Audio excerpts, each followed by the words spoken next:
Round two, guys. I moved locations. I'm back out here on Jackson Street in Mandeville. Gonna fish some dead shrimp on the bottom for whatever bites.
Mr. Corvette.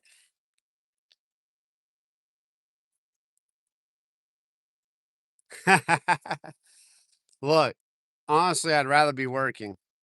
I gotta make that money, man. But it's slow time for me, man. This is like super slow. It's just slow season. So I'm doing, you know, trying to make a living doing this one day eventually too. So this is the way to do it. Just putting in the grind in a different way, man. Don't be too jealous.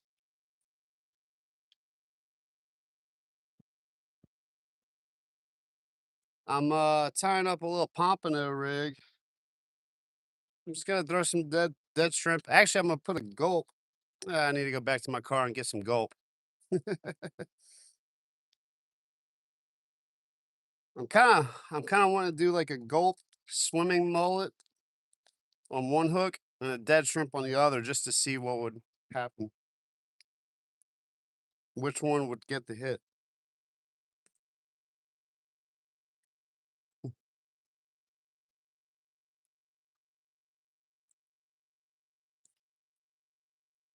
Oh, heck yeah, book a trip with me, man. That'll help me a lot.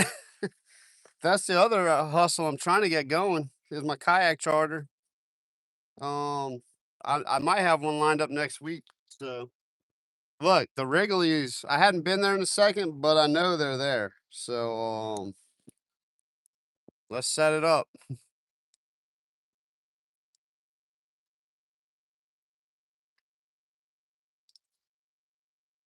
That's not a bad idea.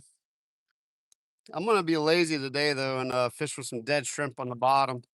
I have some time, so I actually I thought this one through today, so I knew work wasn't gonna be a big day at work today, and, I'm just waiting on some signs to come in.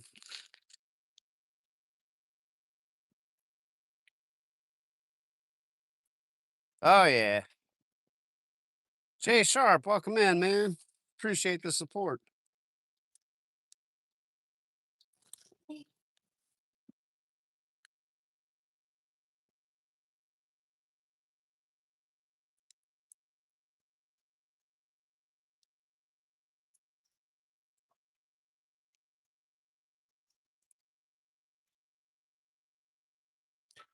That's what I normally fish, but, you say you put a spinner on it, which is a good idea. I should probably get some spinner blades and just slowly retrieve those on the bottom. I really appreciate that, Jay. I might go back to the car and get that gulp too, just because 'cause I'm curious. I'll tell you what, let's go make a quick walk. Bring you guys with me, it's not that far. Always forgetting something.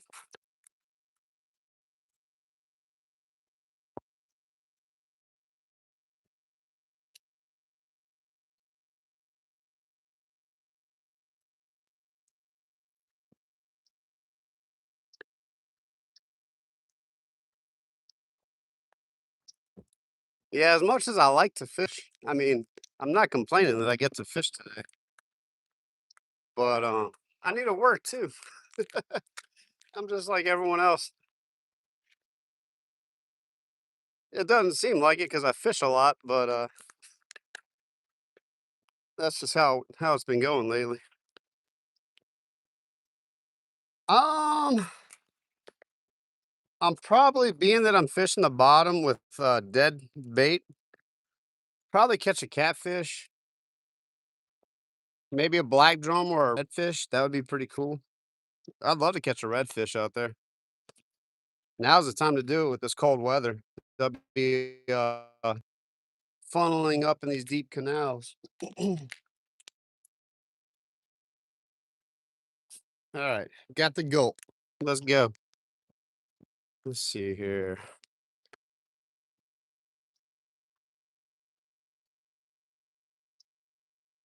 It's a good idea with the spinner. I'll have to do that, I'll have to put that in my tackle box next. Last time I was out here, well, it was about a month ago. I conveniently forgot my little plastic tackle box that I had it built up pretty nice with some tackle in it, and I forgot it, and it's not out here. So I hope whoever has it is blessed by my tackle box full of awesome lures, and I hope you catch many fish with them. So finders keepers. It's just part of it. But I did find a $50 Gerber multi-tool while I was bank fishing. So I guess that's how it goes.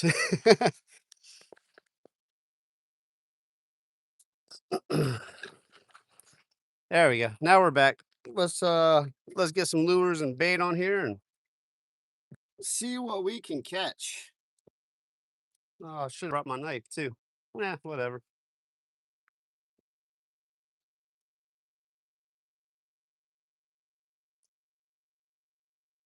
Got some Rouse's shrimp. Things are too big. That's they always have like giant shrimp in there, which is normally like people would be like awesome. But I would like the little shrimp for bait because I have to cut this dude up into pieces.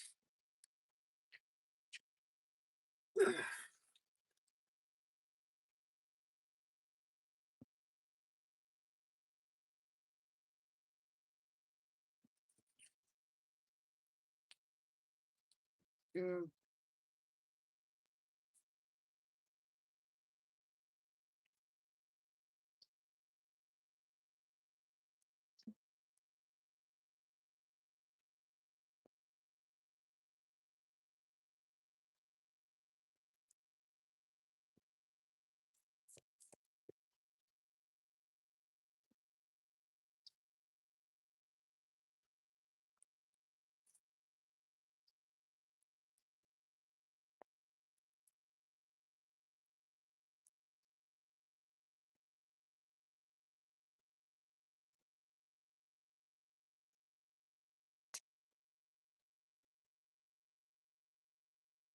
All right, so that's my rig. I got a swimming mullet on the top, got dead shrimp on the bottom. Might need to put another weight on here. It's pretty windy. Daniel, welcome in, bro.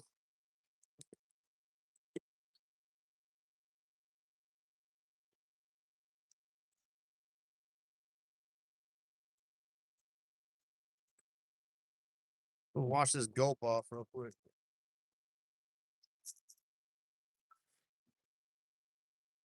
Cool. Bombs away.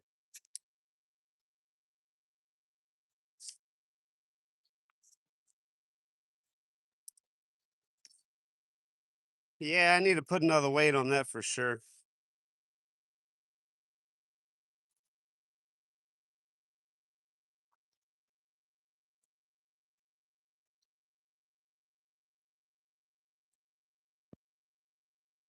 I might run back and get my knife real quick to cut these shrimp up better.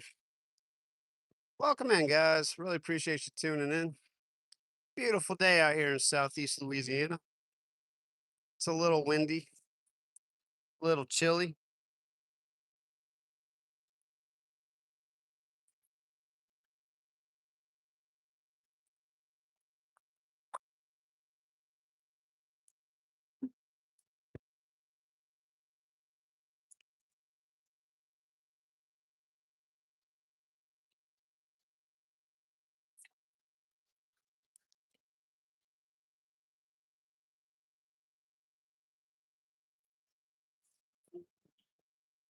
It's really calm too. I can see the South Shore from here, all the buildings. That's when you know you have a nice day. When you can see the high-rise buildings on the South Shore. Let's see if we can get you guys the view.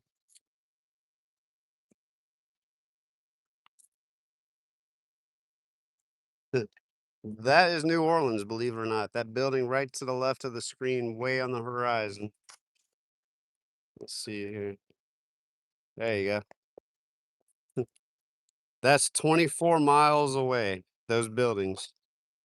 Honestly, it's a little farther because the buildings are inland a couple miles. Yeah, Daniel, check that out, bro. All those buildings way out there. Way out in the horizon. Thanks, Joy. Appreciate it.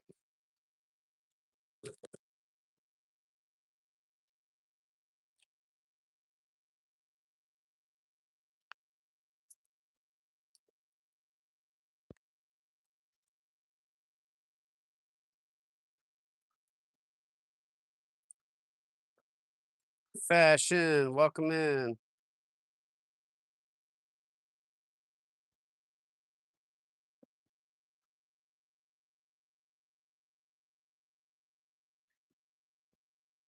Is that fish? What is that? Uh, Felt like I had a fish on there for a second.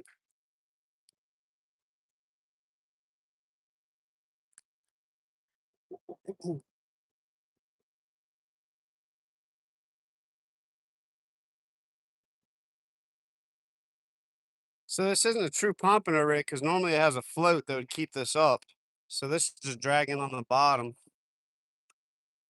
Unfortunately, it's catching vegetation.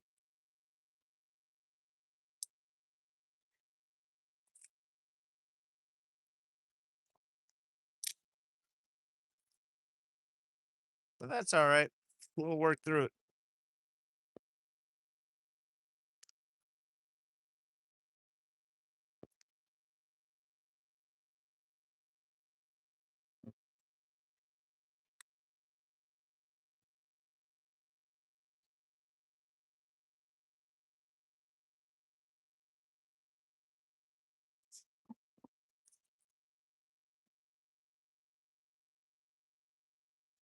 I might switch back over to the jig pretty quick though.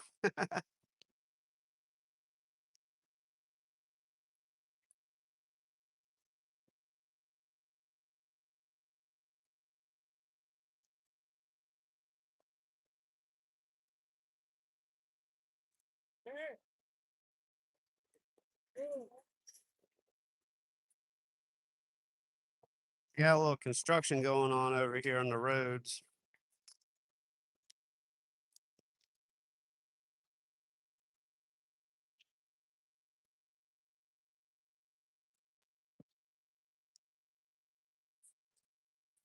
That's what all that racket's about. They're doing a lot of work out here in South Louisiana on the infrastructure.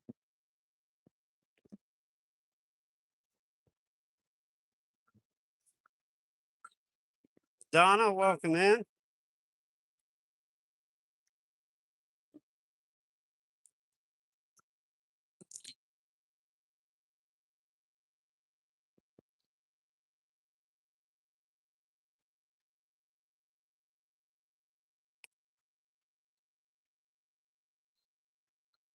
We're gonna give it till about noon. Then I need to check on how it worked if the signs came in because I do gotta. I have some things to do today.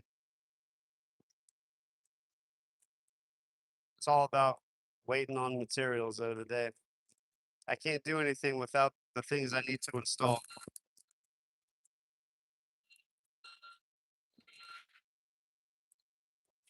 Tell you what, I'm gonna pull this a little farther off, just in case the wind decides to blow it over.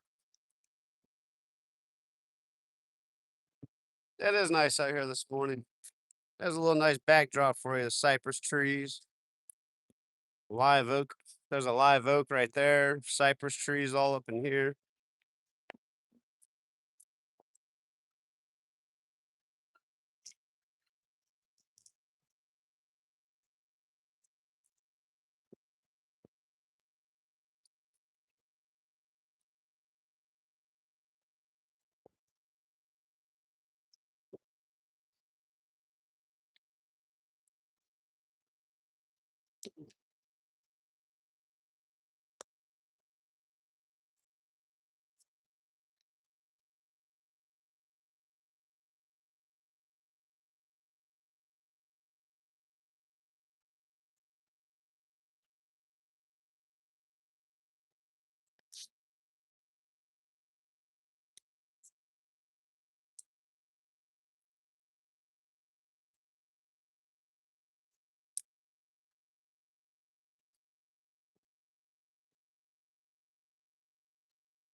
Ooh.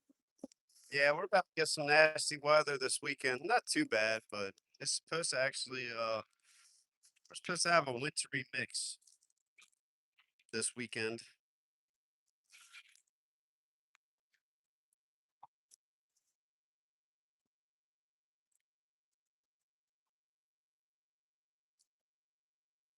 All right, I'm just gonna let that set out there for a minute.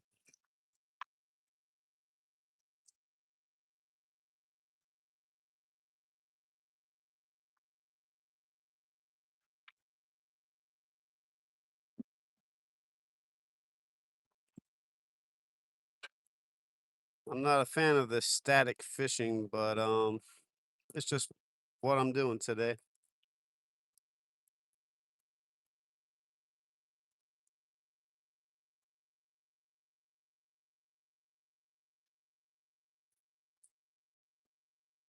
We might move farther down there by the trees. It kind of funnels a little bit tighter over there, forcing the fish into a little funnel.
What's up, Daniel?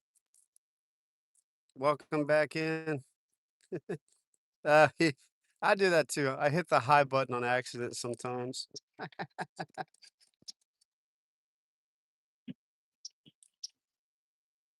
That's funny.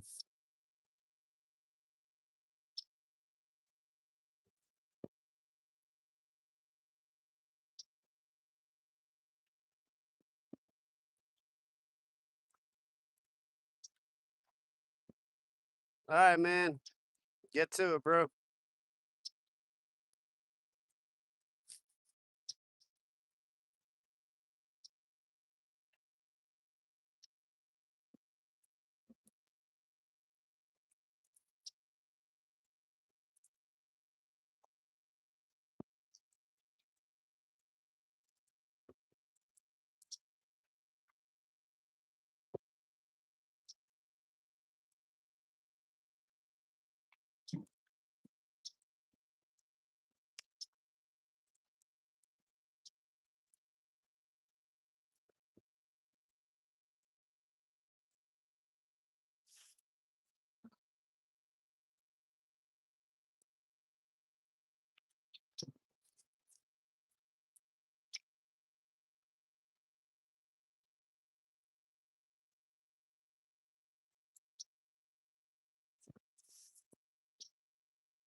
Yeah, I might scoot on down a little ways so I can cover the whole canal. The wind's not letting me cast way over across.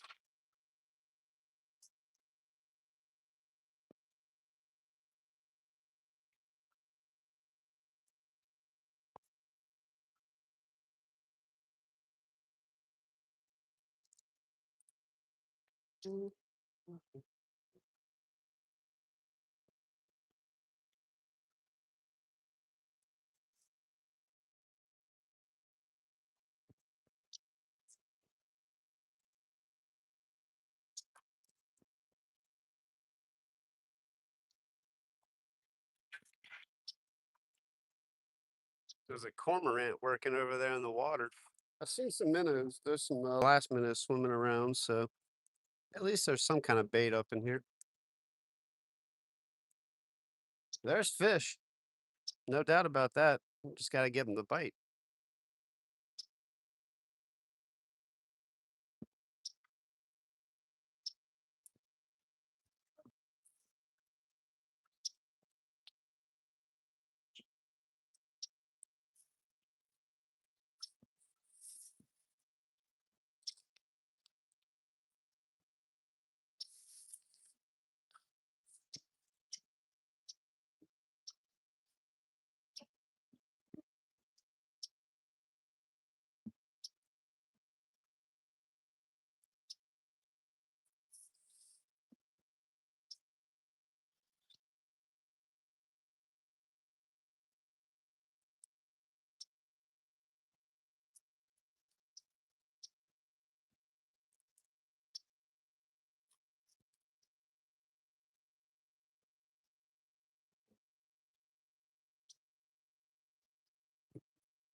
Can't tell if it's a loon or a cormorant working. If it's a loon, that's a good sign.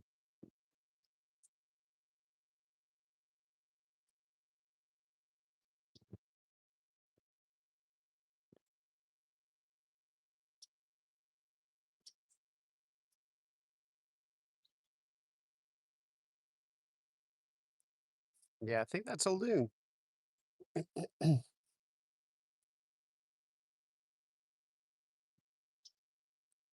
Tell you what, let's move over that way. That bird's working pretty hard.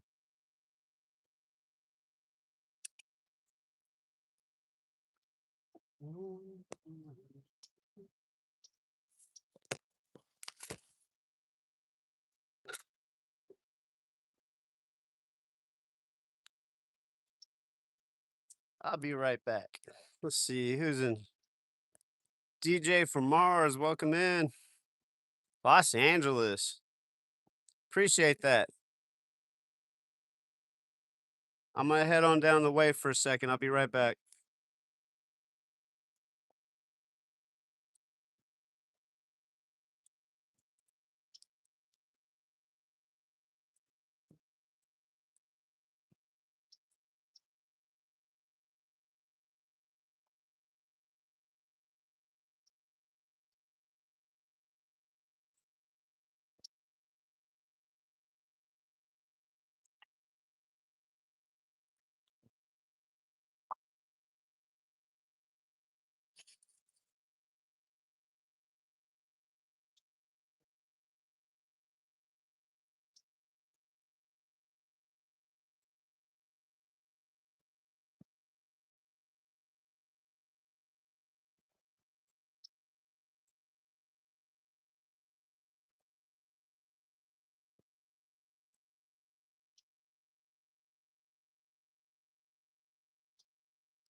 Bring Mr. Shrimp with us.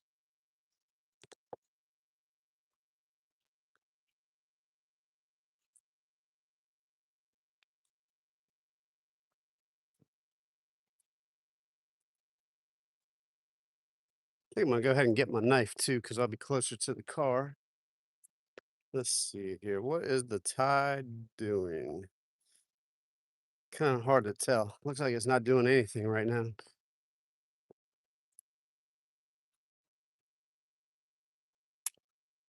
Man, this weather's perfect. It's like not too windy. It's chilly to where I'm not, I'm not sweating and dying of heat. So like the perfect day. All right, last trip. I'm gonna go get my knife. I'll be right back. My knife.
I'm back. Got my water and my knife. Yeah, getting the exercise in today, DJ. Hey, Tim, welcome in, man. Yeah, I'm on a long break today. I have a little job I have to do, but I'm waiting on the signs to come in so I can install them. So, just a little job. Oh yeah, the tide's moving out. Cool. I can see the tide moving out there. Sweet. Oh yeah, the tide's falling. That's good. The water is moving. Oh, that's good. Tim, we need to do our once this wind chills out, maybe next week, some night we'll have to do the live duo collaboration challenge that we were talking about. That'll be fun. Looking forward to it. It's just this wind. You're probably dealing with the same weather I'm dealing with, kind of.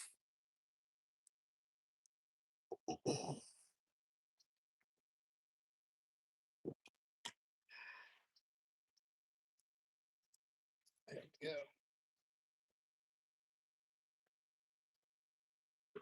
Do any of you guys use? Okay, you're dealing with the weather too. Yeah, it's rough, man. Do you guys prefer if you use shrimp? So, Tim, this is what I use out here. I use dead shrimp when I'm doing this type of fishing. Oh, that's all right, man. Look, Tim, try some gulp too. Like I got two set up, like a double drop. Get some gulp and try that with some dead bait next time. I'm curious to see if that'll work. Catch you later, man.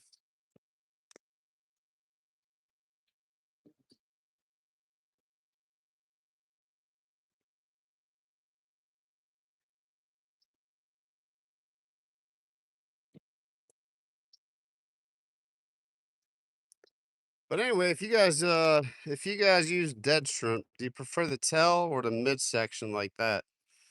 I kind of like these midsection pieces.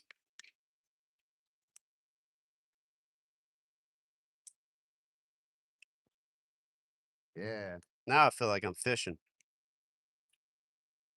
I was a little farther over and it's like 300 yards to the other side. And right here, I can cast all the way to the other side and work the whole channel. I feel better about that now. I think I'm gonna lower this camera. Let's see. I don't know.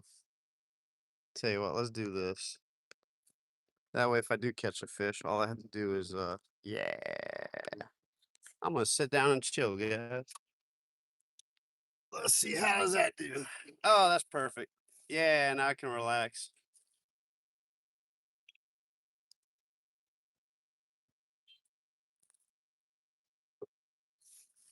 But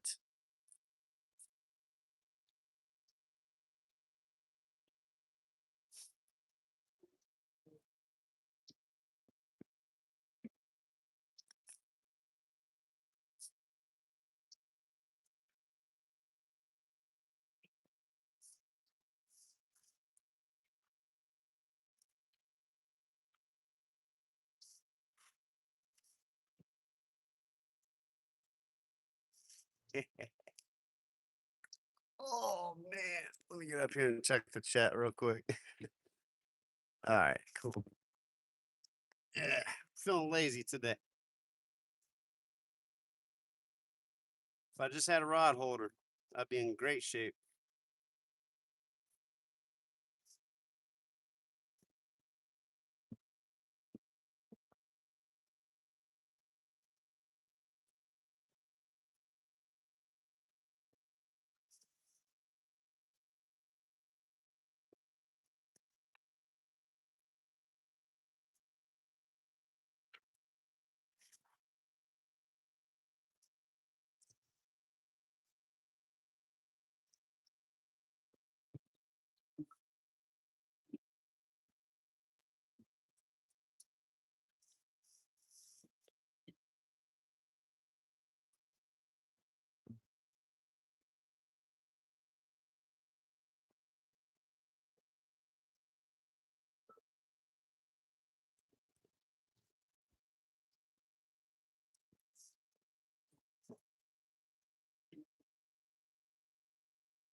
Stink bug, welcome in.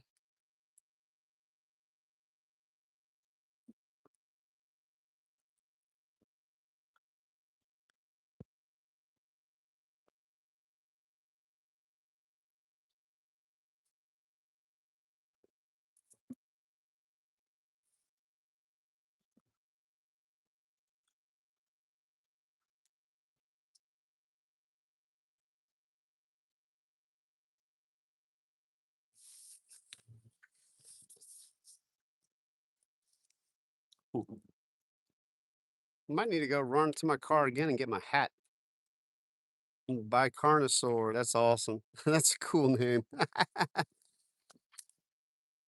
Welcome in. Fishing out here in southeast Louisiana at the Mandeville Lakefront. Fishing for whatever bites. Hopefully a black drum or a redfish. That would be awesome. Good chance of catching a catfish as well. Multiple different kinds of catfish.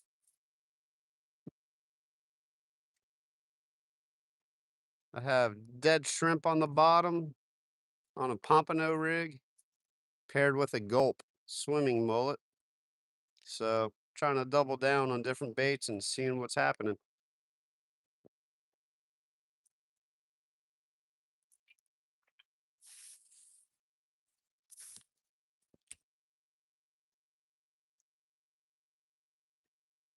I think that's crab. Yeah.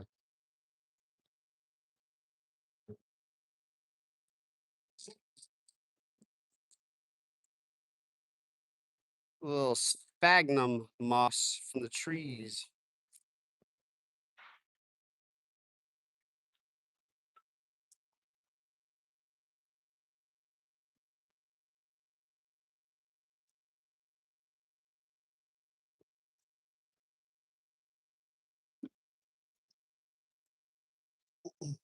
Little tip on artificial bait. Anytime you have any grass or any kind of mud or anything, take it off because the fish will not bite. They know that's not natural. So a little tip. So yeah, there's my swimming mullet, just nose hooked, dead shrimp on the bottom.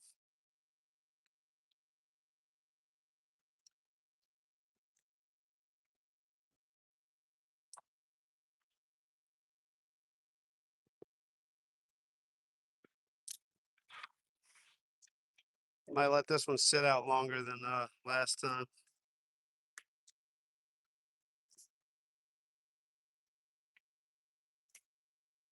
Man, 10:33. All right. Hold up.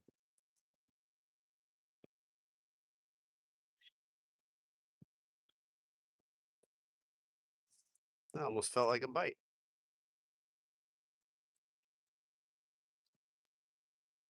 Grab this.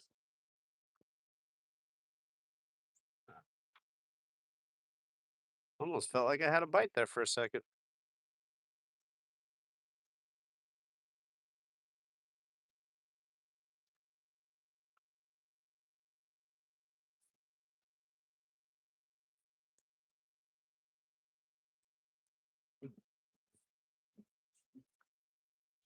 For real though.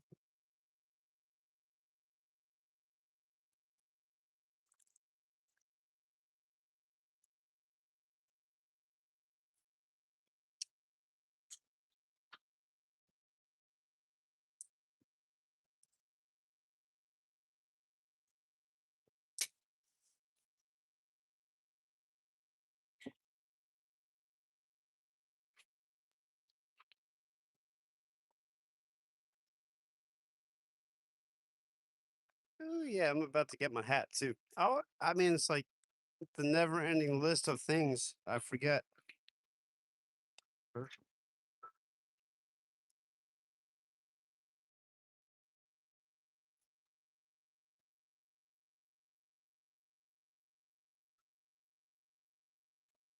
Got a splinter in my hand.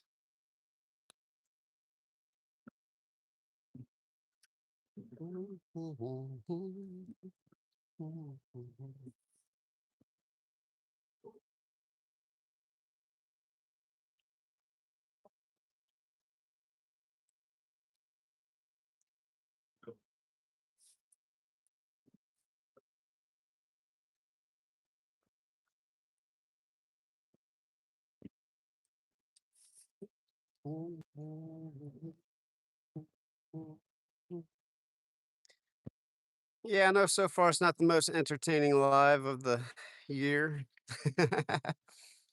But, we're doing it. So I actually have a kayak pretty close by. I left at a friend's house. I might go grab it. I don't really have anything going on tomorrow though, so I might take my kayak out and try to go for some sakale, aka crappie, aka white and black crappie. Whatever else they call 'em. I just found out Ronyo out in Florida, they call them specks, which is hilarious because we have speckled trout, which is a whole different thing. So many names for so many fish. Like one fish can have 10 different names all around the world. It's insane.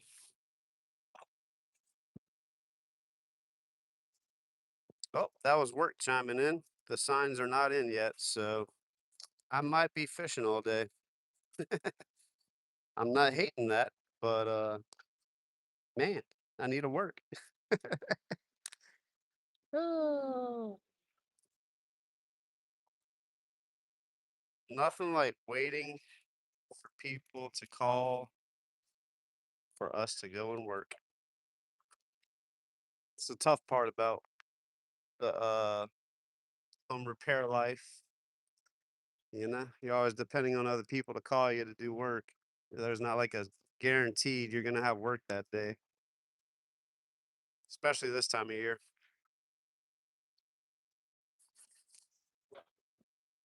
About it should be popping off pretty soon though.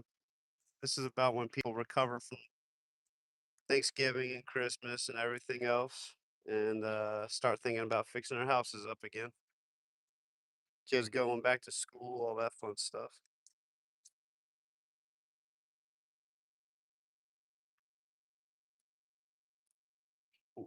I actually called a buddy of mine. Was kind of tempted to just go ahead and change professions and become a mechanic. Still thinking about it. I'm not sure. It's just I don't know. Changing a career like at my I'm not old. I mean, 43 is not old. People change careers later in life than that, that's for sure.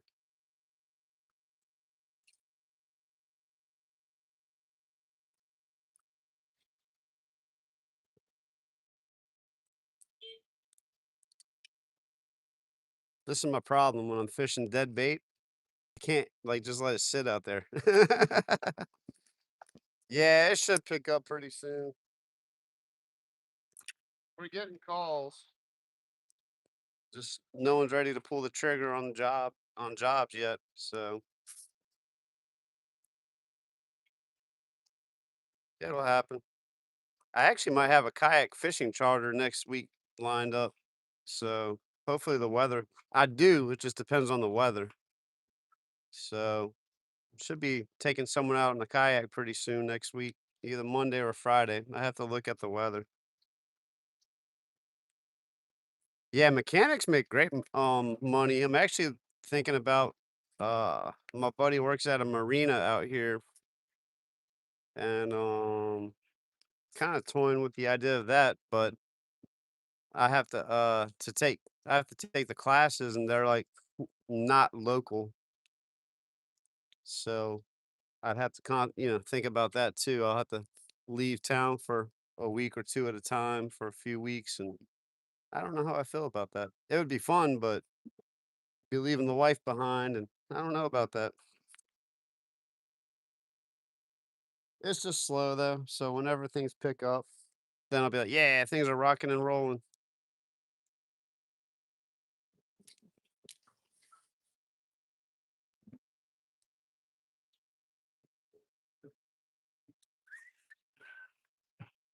Just talking.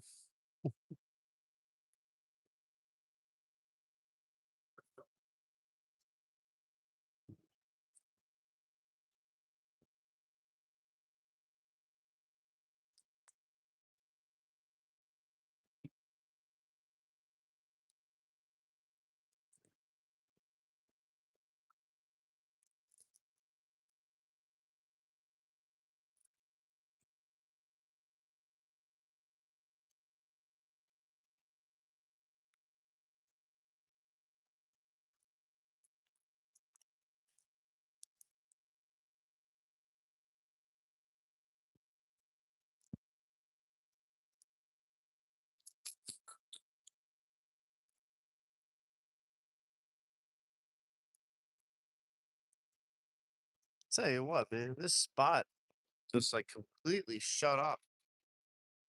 Oh, there's a little wind. Block you guys from the wind. I was killing it at this spot, a couple months ago, but it has just shut off. It'll probably, I guess, have to wait until springtime for this spot to come back to life. There's a spot right over there that white trout supposedly stack up, but I can't reach it from the land. That's where I was trying to fish earlier. It's a little too far out of my reach.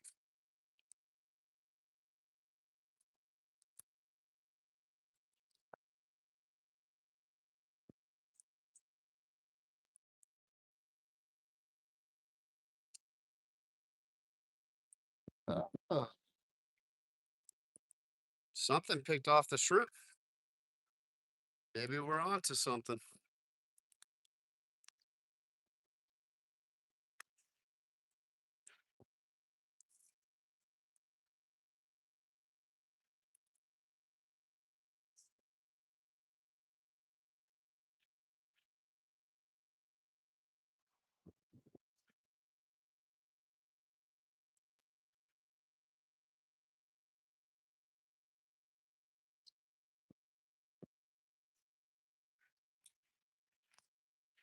Need to get that miracle thread so I can wrap up the bait on the hook so it doesn't get picked off as easy.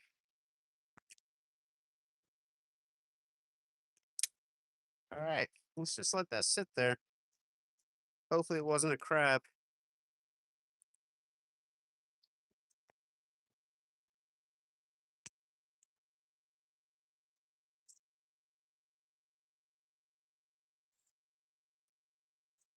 To the three of you who are in here, and the other people that this uh little person icon is not picking up, I definitely appreciate you tuning in. It's a slow day out here in Mandeville, Louisiana, but it's a nice day. When I got a hoodie on, I take that as a nice day. Cool weather. It's a little breezy than more breezier than I like. Dylan. Nope. I have not caught anything yet.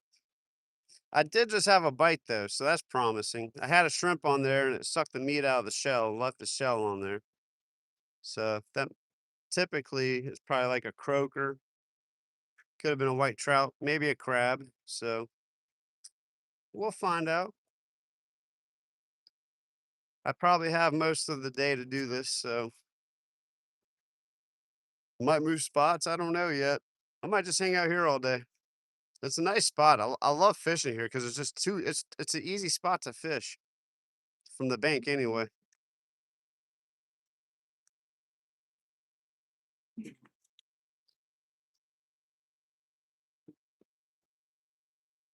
Solo, welcome in, man. Just out here fishing my little bank fishing spot today. I had a little nibble, so that was good. The tide is definitely starting to move, so that's another good sign. Hopefully, it'll pull some fish out of that back estuary. Estuary. And hopefully, they'll just march on down the line and find this little dead shrimp or the gulp swimming mullet that I have on here.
Yeah, but I think I'm pretty sold on starting a new channel where I'm just playing my music. Um, as much as I'd enjoy to do it on this channel, I have a fear that YouTube's gonna take me off if I play too much. So yeah, we're supposed to have some inclement weather this weekend, like Saturday night and the Sunday morning. A nice little cold front's coming through. It's gonna drop it down pretty chilly for South Louisiana standards and Texas standards. Wind chill is supposed to, I think it's supposed to be in the 20s Sunday or Monday on the North Shore. So wind chill is probably going to be low 20s. Fat cat, welcome in, man. Appreciate you. Now I got you on lock in here. Hold up. Hold up. When you are in here, if you don't mind, I put that wrench on your name. I try to keep my channel pretty clean. I think you know the gist of my channel. So if you see anyone being stupid, knock them out of here. No cussing, no vulgar language, explicit material, all that fun stuff, or just in, you know, out of control spamming. You know the deal.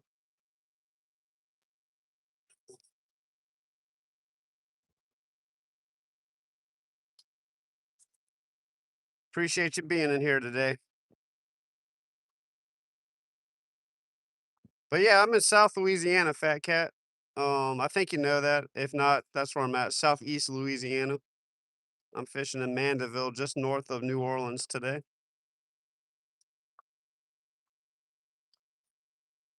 I was supposed to have a job out here. We're waiting on the materials to come in, but the materials haven't come in yet, so I can't complete the job.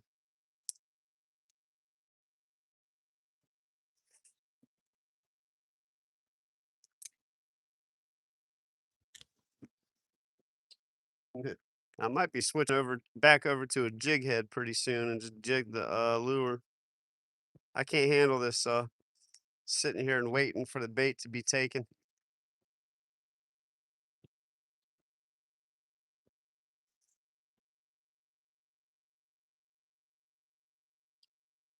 I mean, if I would have thought to, I didn't think I'd be out here this long today, so I probably could have thought about putting a chair in my car, just sit in the chair and relax today. But yeah. Ooh, I'm about to get my hat, guys. This sun is like right in my face.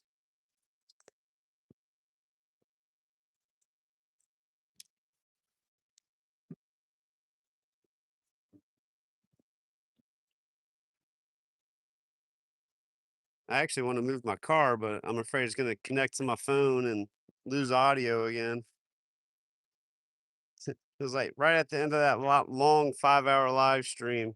Right at the end, I lost the audio. I was like, yeah, that's about right. There was a little YouTube problem though. YouTube was kicking people off in this region. I think Scenic Pitbull, he took care of that. A lot of people have been reporting it because I was fishing with a buddy of mine and the reception was perfect, the battery was perfect, and just dropped my channel, dropped my live stream. I'm like, all right, cool. Yeah, that's how it works, you know. I only have one rod with me today though, so I actually have to kind of pay attention to it. If I had another rod though with some dead bait just chilling out there, you know it would go off. That's how it works.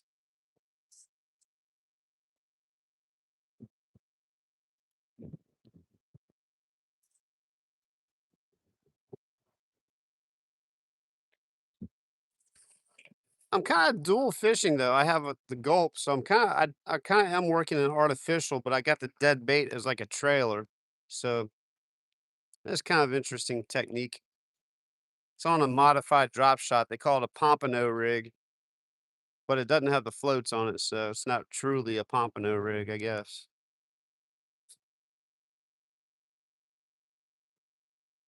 If I had like a little mini bobber, I could probably put one on, but I don't.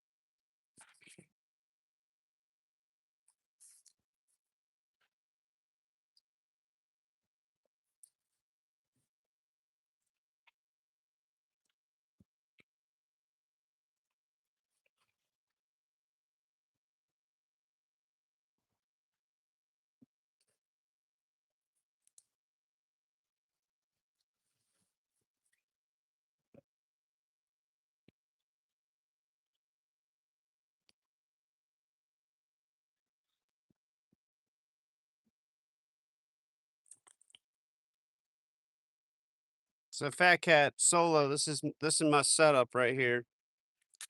So it's pretty much a drop shot. I added another weight. Got the shrimp on the bottom and got a gulp on the top. So I can kind of dance that around while I'm just letting that float. And I don't have to do much. I just twitch it and just slowly work it back to me.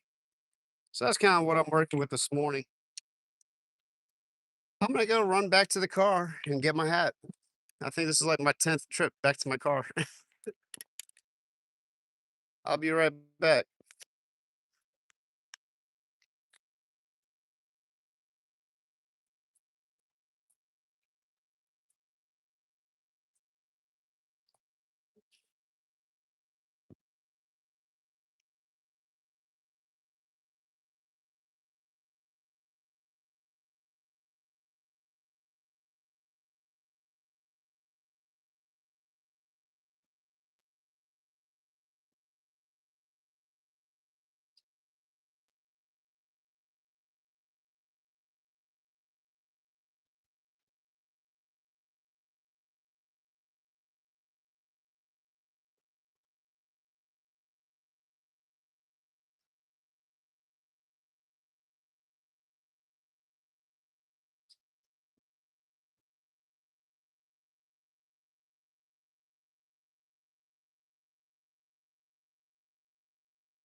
Pretty cool.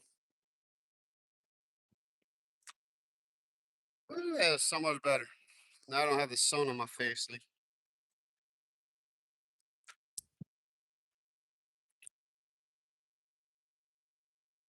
yeah. Oh, we have some new people pop in here since I went back to get my hat. Welcome in, guys. If you're new to the channel, I'm gonna sound like a complete broken record today, and I probably sound like a broken record every time I do this.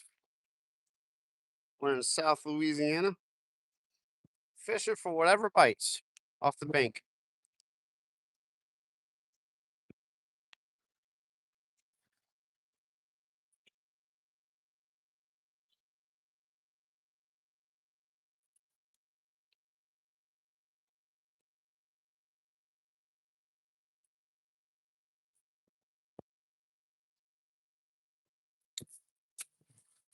Do they put diesel engines in Jeeps? There was a big Jeep, like Jeep, like the Jeeps. Not a Cherokee, not a little Patriot, the actual Jeep. Do they put diesel engines? Because that Jeep sounded like it had a little four-stroke, like a four-cylinder diesel engine. I know they make those little four-cylinder diesels. Those are pretty awesome little engines.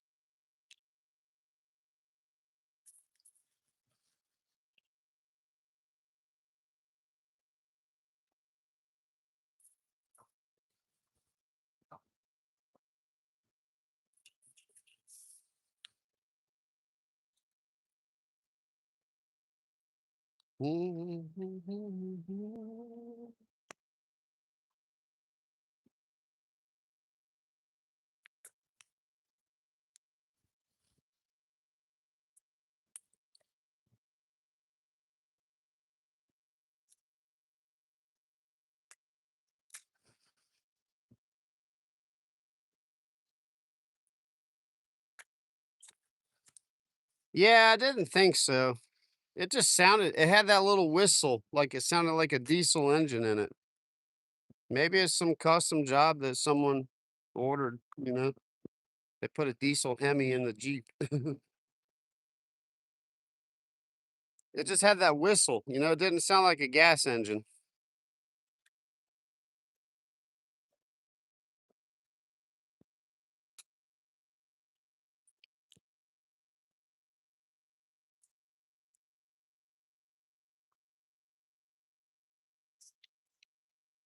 Little it could be a turbo, like a little four-cylinder turbo or a V. It was probably a V6 with a turbo on it.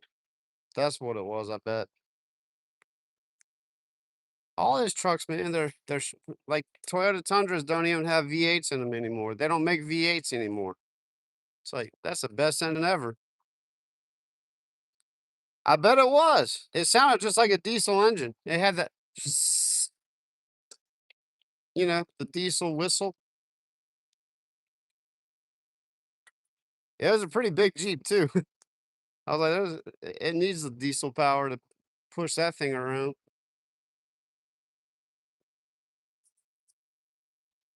I knew I wasn't going crazy.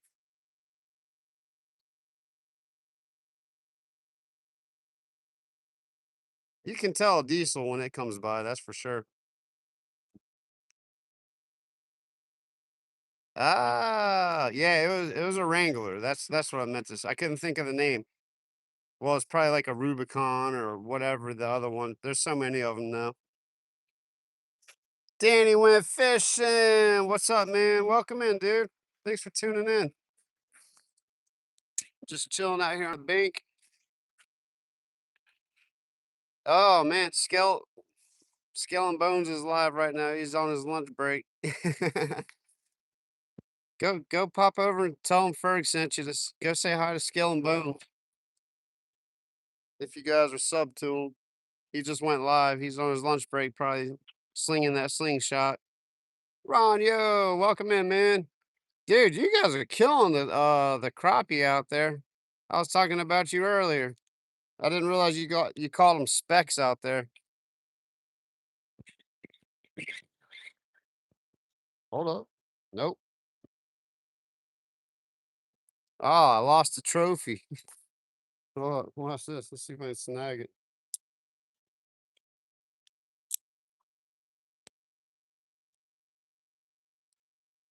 Nope. I just caught a stick.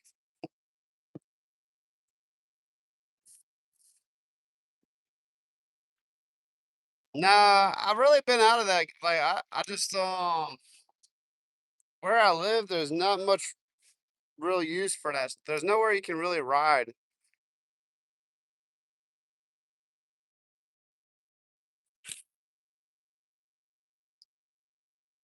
I mean, they do have it. There is an ATV park out here, but I just that's so expensive, man. Like that's a lot of money. And ATVs are not cheap nowadays. Like just like a four wheeler or the side by sides. Oh my gosh, man! You could almost put it's a down payment for a house. It's insane. Okay. Yeah, I loved how you were saying that. I saw that in your video the other your live explaining all the different ways people call crappie, sockeye, speck, crappie. Some people call them white perch. There's white crappie and black crappie. I know that for a fact.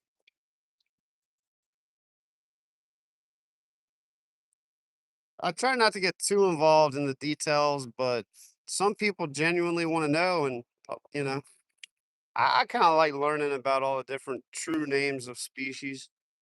Because down here we call bluegill and like sunfish perch. Like they're not perch, but that's what we call them down here. Probably you guys too, but they're part of the sunfish family. Uh, yep. And then perch, like up north, they actually have perch, like yellow perch. It's a cool looking fish. I seen Danny and Pitbull. Danny, you guys are catching those yellow perch up there. That's pretty cool. Yep, white and black crappie is the proper name. I mean, if you want to go Latin and like genus, species, family, all that fun stuff, that's a whole nother game. I'm not into that anymore. I used to be.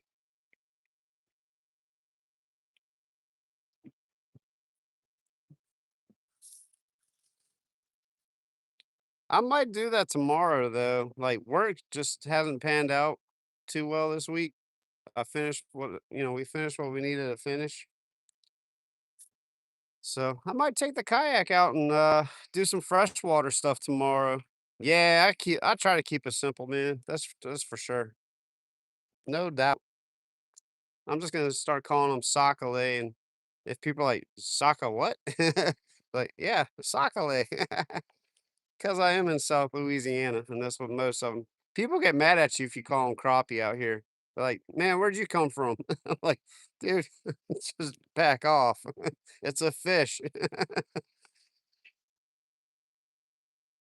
Yeah, so we call the shellcracker, it's a red-eared sunfish is the proper name. And then you got the shellcracker, lake runner. We call them chinkapins. You probably heard chinkapin in Florida. That's kind of like a southern. It all kind of we all say the same thing. That's all one fish. Shellcracker, red ear, long red ear, whatever. You know what I mean? Red ear sunfish, shellcracker, lake runner, chinkapin. Bluegill is just a bluegill. That is one fish I hear people will say, "Hey, I caught a bluegill instead of a perch." So chinkapin, yep. It's fun to say, so I just start calling them chinkapins when I catch them. It's just a cool name. I think it's French for long-eared redfish, long-eared sunfish, or shellcracker. Jared Serenay, outside the levees. He had this discussion before. He's real into all that stuff, and, you can learn a lot watching it. If you guys haven't seen Outside the Levees, watch that channel. He's got a cool channel too. I always say, like, Pelican Bone most people watch Pelican Bone, That Louisiana Life, God's Country Fishing and Hunting. Outside the Levees, that's another good channel to watch. That dude puts on a show, and he knows this area really well. He grew up out here. I did not. I've lived out here long enough that I should know everything, but he, like, straight up grew up out here, and he knows this area really well, knows the local wildlife and fauna and flora, all that stuff. Yep, bluegill, red ears, green sunfish, perch, and yellow bass. Solo, you guys got perch over there, like those yellow perch? I know we don't have them out here in Louisiana. I'm sure we will one day because people like to just transplant all kinds of other creatures out here, and just everything thrives in Louisiana. There's not much that can't survive out here. If it's a cold water, like the rainbow trout, oh, the rainbow trout were stocked today too, or yesterday. So I might be on the rainbow trout hunt this weekend down here in South Louisiana. That's wild, man. It probably gets too hot down in Louisiana. Well, I mean, it gets hot in Texas too, but I think it's just a different type of heat. I know those perch need a source of cold water to stay alive. I'm not an expert on it though. Hey, Victoria, welcome in. Thanks for tuning in. We're just having a biology lesson on species of fish and all that fun stuff. Yeah, look, Ronyo didn't know that. I didn't know it either.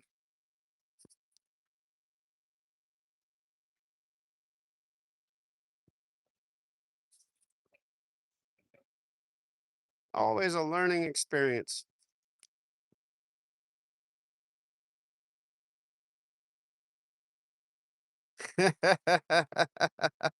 Yeah, you're right.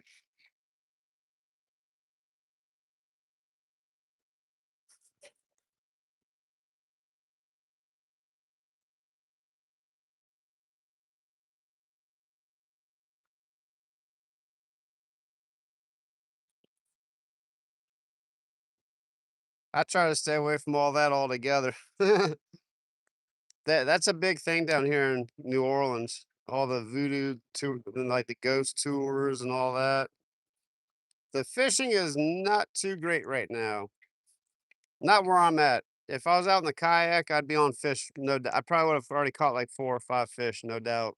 But I'm just on the bank today. But yeah, they do like ghost tours and all the crazy stuff out here, and I stay away from all that. I have no interest in being part of that because there is a real element to it.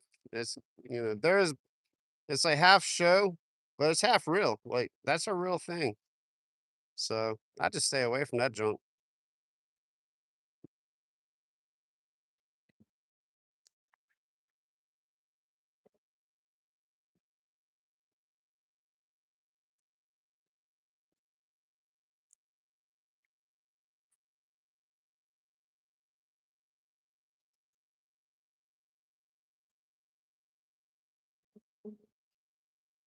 Let's see.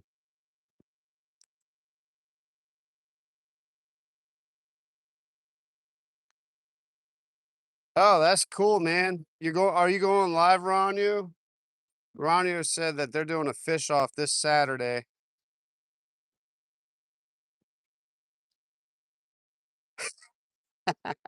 Fat cat.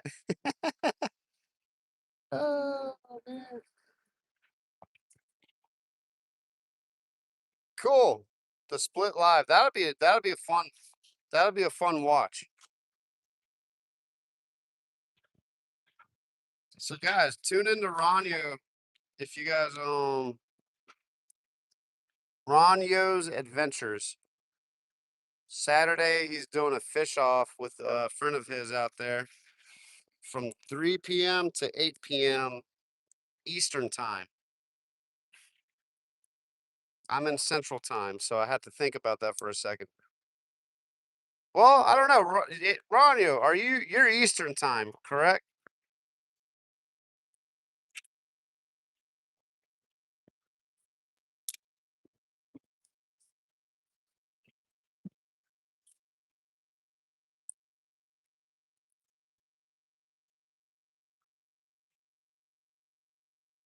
I think you made it past the timeline where the time changes. Oh wait, hold up. Why is it doing that? Yes. Let's see here. Yep. Cool. You're Eastern time. Jerry, welcome in.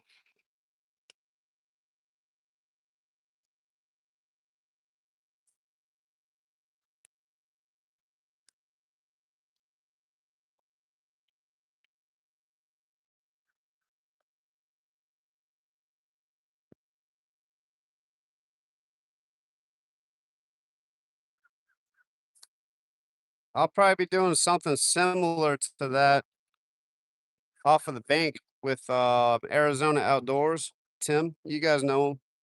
If you don't, look up Arizona Outdoors 64. That's his handle. But we're gonna do a collaboration kind of fish off with a little spin on it. It should be fun. I'm not gonna reveal everything because it's gonna be a little different. Nothing crazy, but it'll be fun. A little challenge. And then we're gonna be bank fishing most likely on top of that.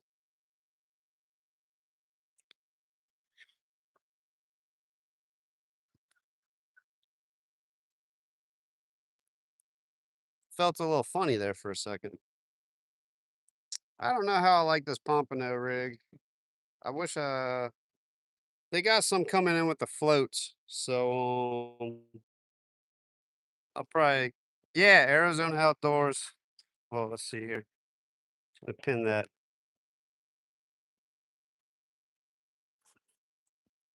Look, Solo just I pinned Solo's message right there. Check Arizona Outdoors channel out.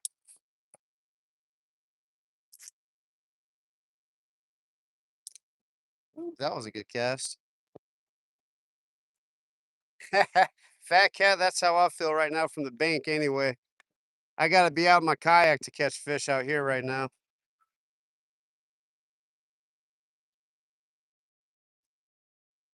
There's a place on the South Shore that I want to go fish. They put some green lights on the pier, and the green lights go into the shine into the water. It's gonna be game on.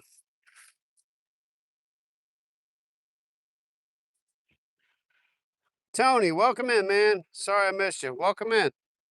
Cool, another Texas person. We got Texas reps up in here strong. Texas represents strong on this channel. Texas and Florida. EWAS, welcome in.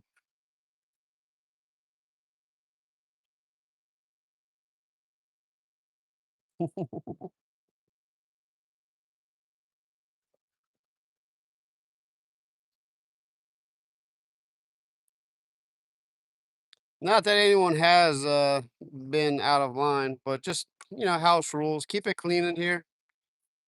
Um, I got nieces and nephews that watch the channel. So we keep it chill, keep it clean. No cursing, none of that junk.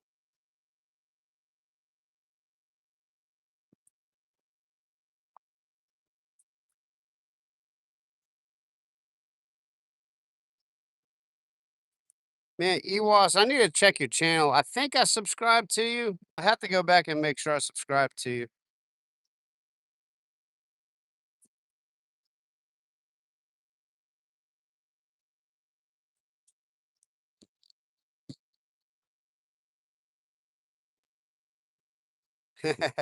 Hey, we're always looking out for each other. We got the Cajun Navy, man. The Cajun Navy goes out there all the time and helps you guys. You guys come out and help us, no doubt. The whole Gulf Coast, though, man, I tell you, we all look out for each other. It's a really cool thing. I would like to one day when I get to a point where I can, like, maybe retire, I'd like to be part of that kind of, effort to go along the Gulf Coast and help everyone else out, rebuild and all that stuff, clean up. Because I personally know the effects of hurricanes and just natural disasters in general. Like, I've dealt with them personally, and, so I know what it is to lose everything and have to, like, try to find a place to live, and, oh, man, it's a nightmare dealing with insurance, all that stuff. Oh, I mean, thankfully for at the time, I was living in a rental house during Katrina, so, I didn't lose my personal house, and I didn't really own much at the time either, so I didn't lose a whole lot, but there was, like, 3 pine trees that just chopped the house up into, like, 5 sections. It was insane, and thank goodness I wasn't there when it happened, because I probably wouldn't be talking to you guys right now. That house was destroyed. So we had to go. I had some really great friends that took us in at the time, and we were able to stay there until we got our bearings together and got to a new rental house. Another little short story, a little insider view.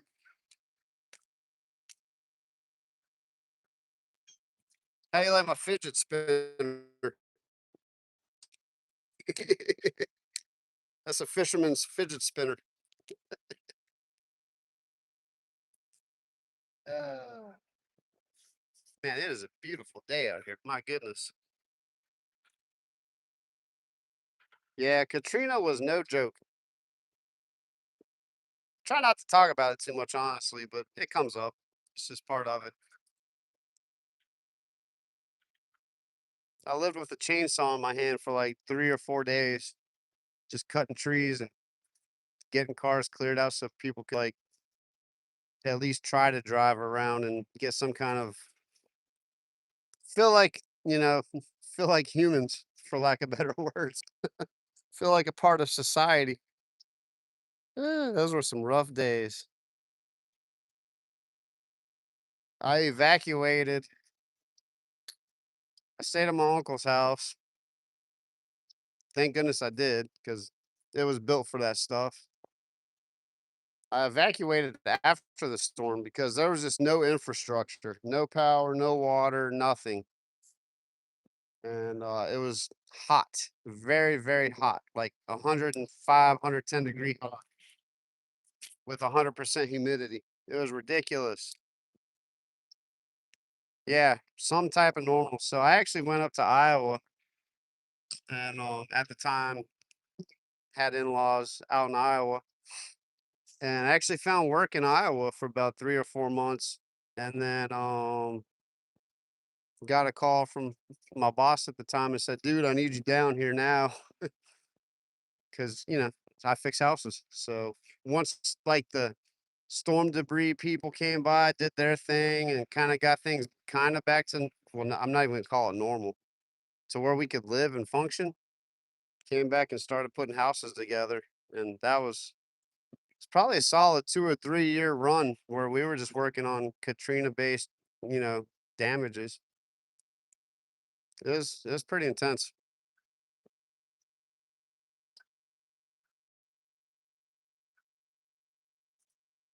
But yeah, I know Galveston took a pretty good hit not long after that. There's a lot of vegetation down there. I thought that was a fish for a second. That was some strong vegetation. That might have been a fish. Oh yeah, that was a fish. All right, I cast right back out there and see if we can get something.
That was definitely a fish. Alright, I was gonna let that sit out there. I was kinda working it slowly, just bouncing it on the bottom. So, now with that dead shrimp out there, we're just gonna let it sit out there and see what happens.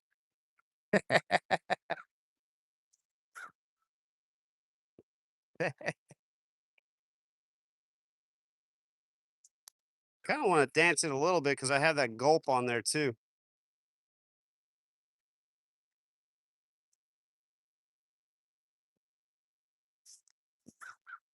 Man, I should have set the hook on that thing.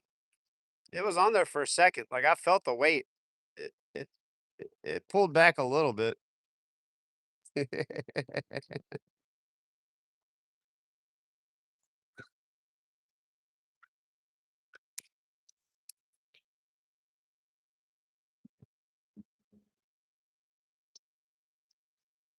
Just gonna have to carry my rod holder, my little spike rod holder with me everywhere I go to now. That way I can just set this sucker in the, rod holder.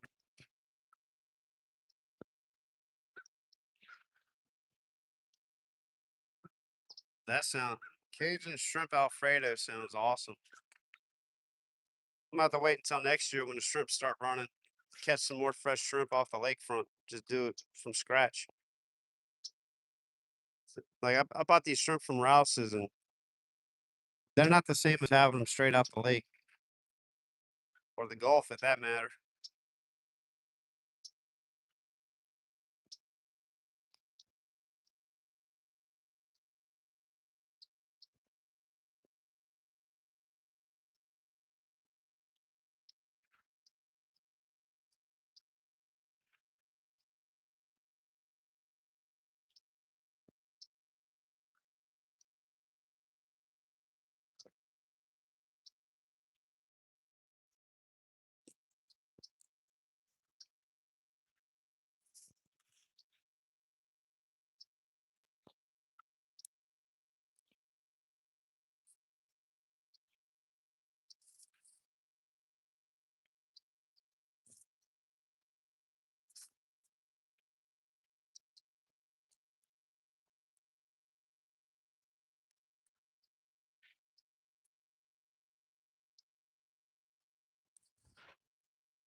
That could have been a black drum. Black drum will, like, grab it and then just go. You gotta let them take it a little bit too before you set the hook, because they just kinda, like, play with it a little bit. That's very possible.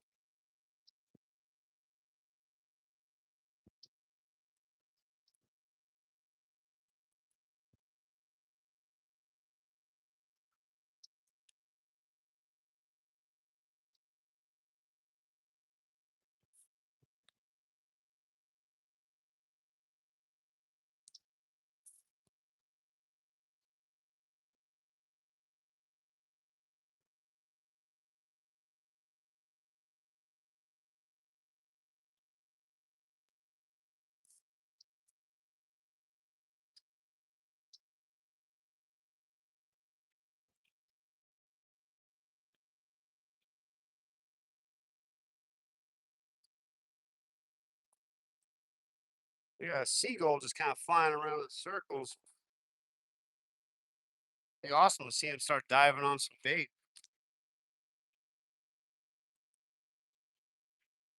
Just one, though, out of the thousands that are hanging out on the wall over there.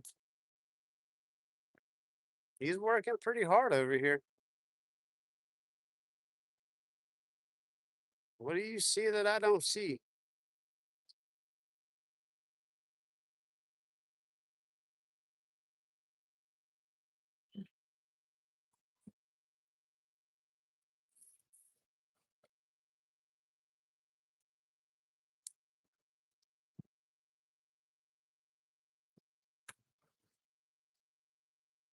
I need to get, like, a camera Because when I live stream, I can't get good pictures off my GoPro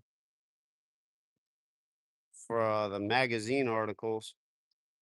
Because I like going live when I'm fishing that like, this is definitely the way to do it. I mean, making video I say this I've been saying this past couple weeks, but, I mean, I enjoy making videos too, but man, the lives are just fun.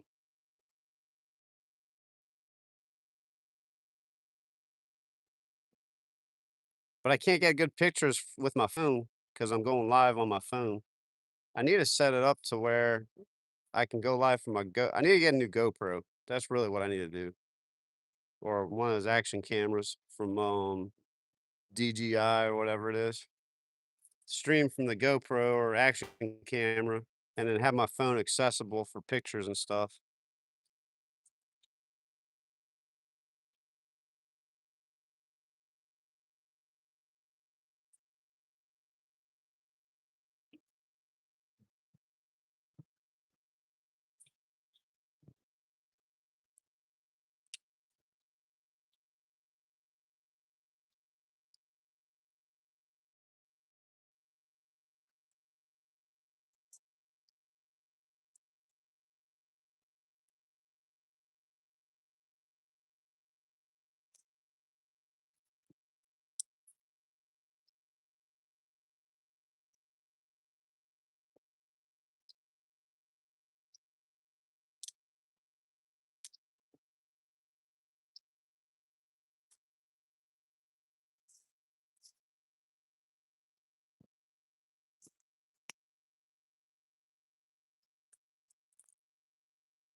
That's so crazy. Like, it was a north wind earlier, now we got a south wind, but it's a cold south wind. Just that fast. Huh,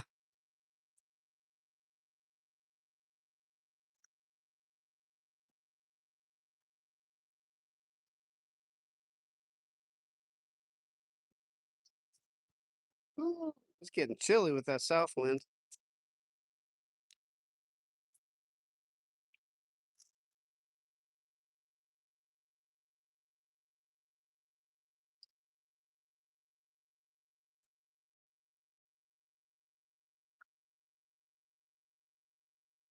Alright, guys. I'm gonna sit on down, relax. Ah, give my back a rest a little bit.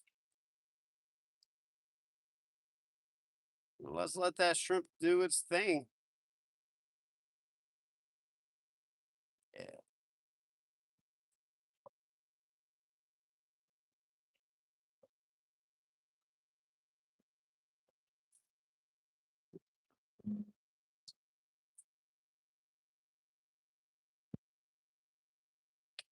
Speaking of shrimp, let's see.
Let's see here.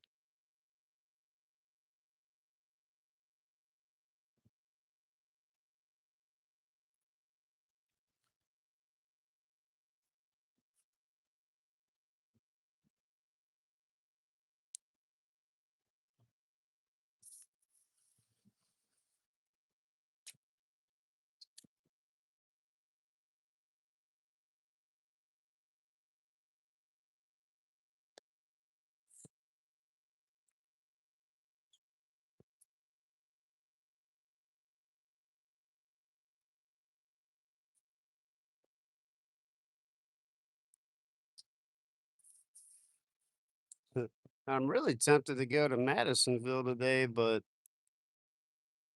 I just don't feel like packing it up.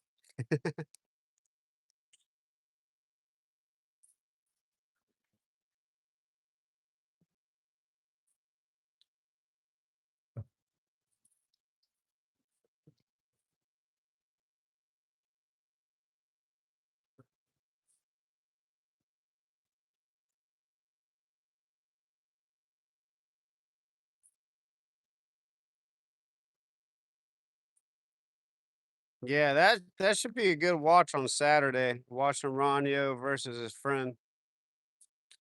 That'll be fun.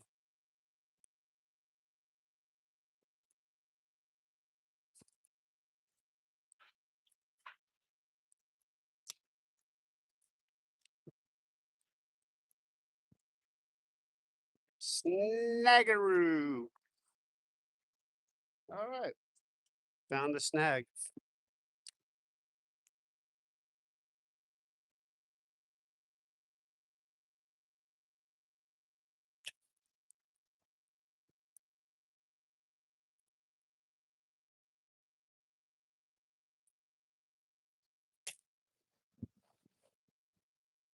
Man, it was like 80-pound test on that pompano rig.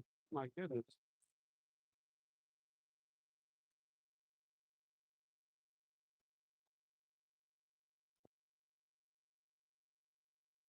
Straighten the hook up a little bit. Well, that's trash.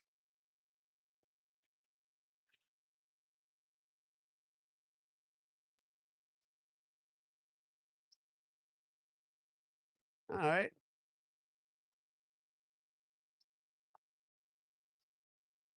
Didn't lose the rig though. Yeah, I'm gonna slide back on down this way. Why not? Let's move back down. Try to fish that little pocket over there. The wind shifted, so I might be able to cast farther over there. Yeah, that's what I said. I bounced that rod tip up and felt something heavy and set the hook probably on a log. Who knows what's down there? Let's see. I can see the ledge over there. Let's call this a good spot. Oh, that was a gulp, so I'm gonna put the gulp shrimp on. Da. All right, I'll be right back. Let me get all the rest of the tackle and stuff.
Always hydrate.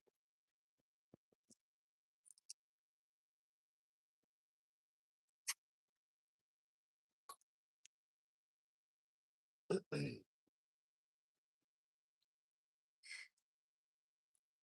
right.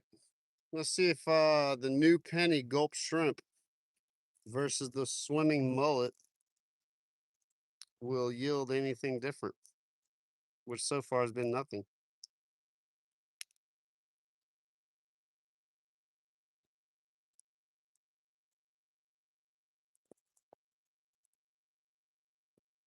I think that shrimp's gonna fly off when I cast it.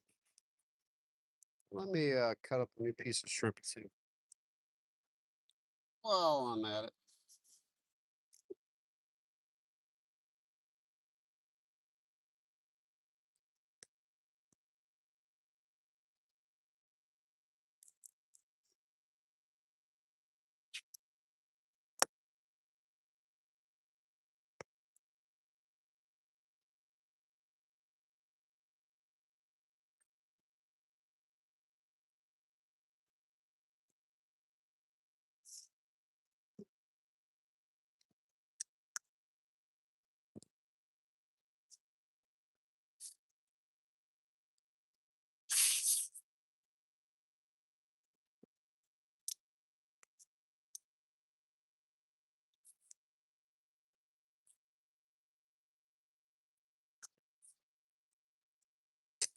Ronyo, I'm not sure, man. The weather's been bad for both of us, so whenever the weather cooperates, that's probably when. I mean, I'd like to try next week sometime, but the weather's just been kind of a pain fishing from the bank, you know?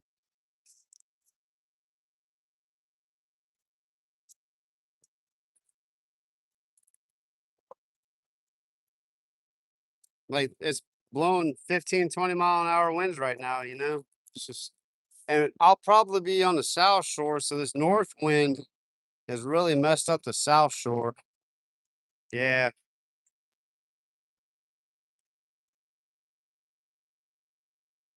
Hopefully next week sometime, though. I'm gonna have to keep an eye on the weather and see what happens.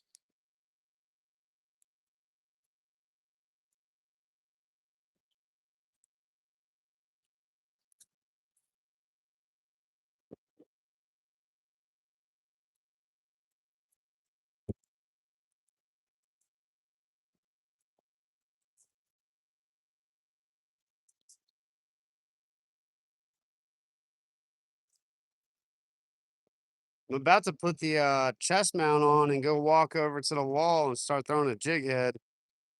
I don't like sitting here waiting for bait to do its thing.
Yeah, that's the name of the game when it comes to bank fishing. I enjoy it. Like I don't mind. It's a different change of pace. So, but just having like dead baits sitting out there. But I'm trying something different. If you keep doing the same thing and don't get any good results, change it up. So I'm changing it up today. Do the bank fishing dance. Come on, fish. Do the bank fishing dance. I can't dance.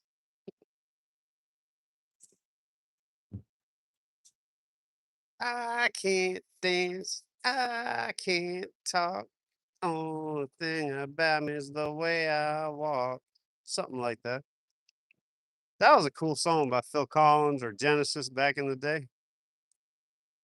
It used to be one of my favorite songs. I'm just,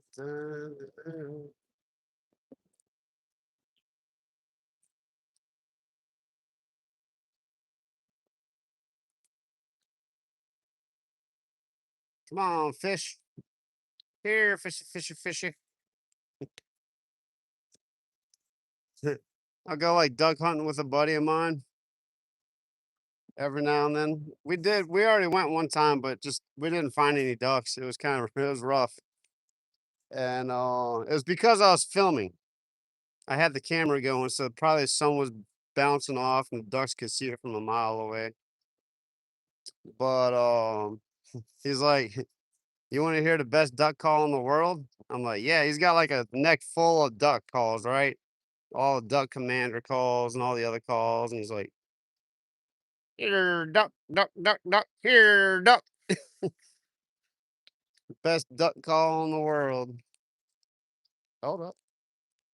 I don't know if that was my weight or if something came after it. So let it sit there. If it comes back, I think something just pulled the shrimp off, but I had that gulp on there, so I'm gonna let it do its thing. It kind of felt like a bite.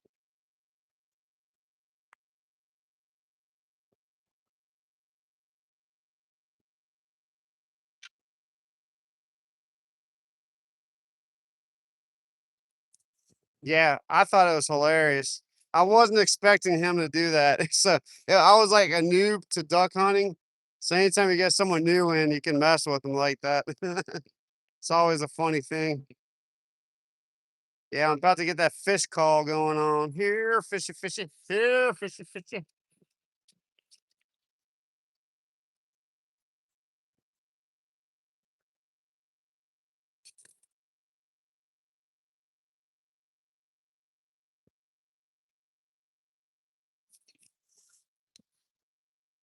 Hey, Saltwater Charters of Florida. I think that's what it was. SWC Saltwater Charters, I believe.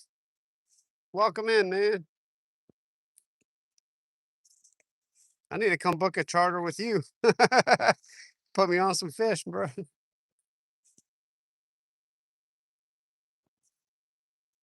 So you're in you're in Clearwater, right? Small water charters. Yeah, yeah. I was close. I was close.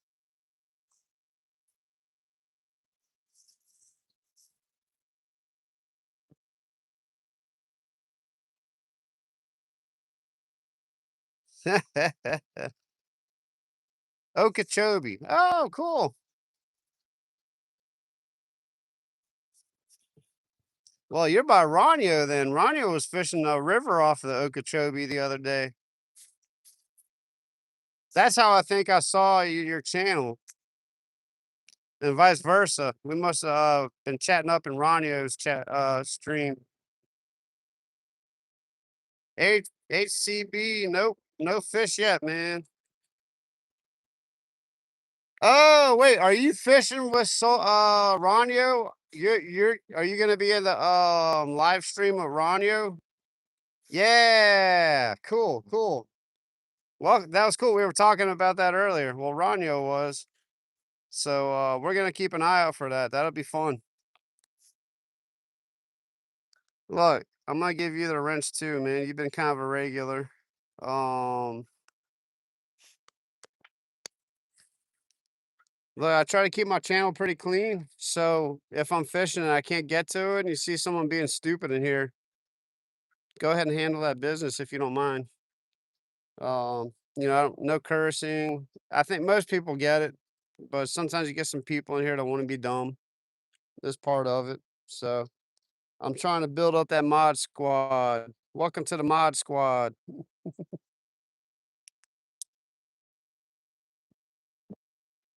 Thank you for being on here.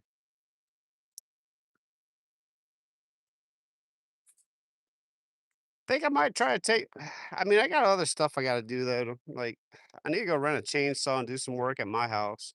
I gotta clean up a stump that I had a tree cut down. It was a really huge tree, but half of the tree was like growing over some concrete. So I need to get a chainsaw and kind of just clean it down to the concrete and handle that so I can put my fence back up. I don't have a part of my fence is missing in my backyard now. Is real a life in here? Yeah. What's up, man?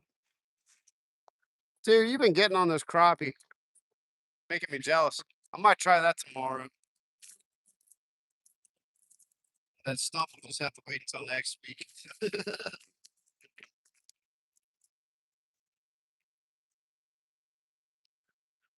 Oh, real. I got some jig heads for I picked up the jig heads. I need them. Actually, I'm gonna do that today. I'm gonna mail those jig heads out to you because you have such awesome lures, but you need a good jig head. They keep sliding off on you. I'm gonna hook you up, man. I got some kill. I have 16th ounce jig heads, and I think one. Oh man, it's definitely good for crappie lures. I might have like 1/32 and 1/16 ounce jig heads. I don't know what size jig head you used. But yeah, man, no, just happy birthday present. Like I'm not sponsored by them. I'm not I mean, I like to promote my local tackle companies and it's the jig heads I use out here, the death grip jig heads. Dude, they're super sharp hooks. They actually have like a recurve too. So it's not like a J hook. It's got a curve and then it recurves down. Not quite like a circle hook, but it's noticeable. You'll see it when you get them. Okay.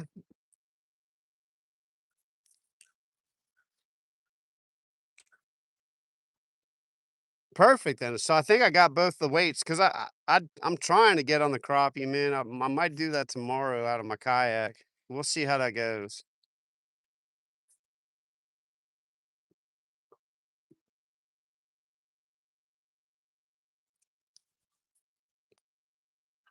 For sure, man. For sure. Actually, I'm not gonna fish all I need to leave a little early so I can mail those out.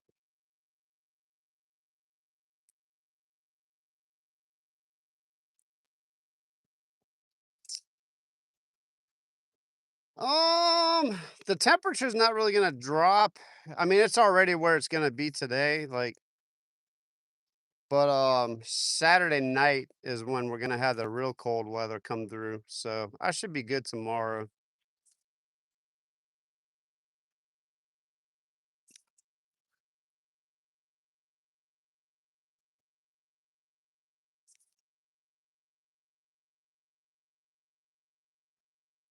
Yeah, you guys are gonna get what I just got out in Florida. It was like 70 out here, and now it's like 65 for the high. I think it was down in it was like 30, 35 this morning. It was pretty chilly. It wasn't like freezing, but yeah, it's cold for us. That's right. And then we got that humidity, which I know you guys in Florida deal with the same thing. That humidity, man, it just cuts like you can't shake the chill out. Once you get cold, that's it. You're done.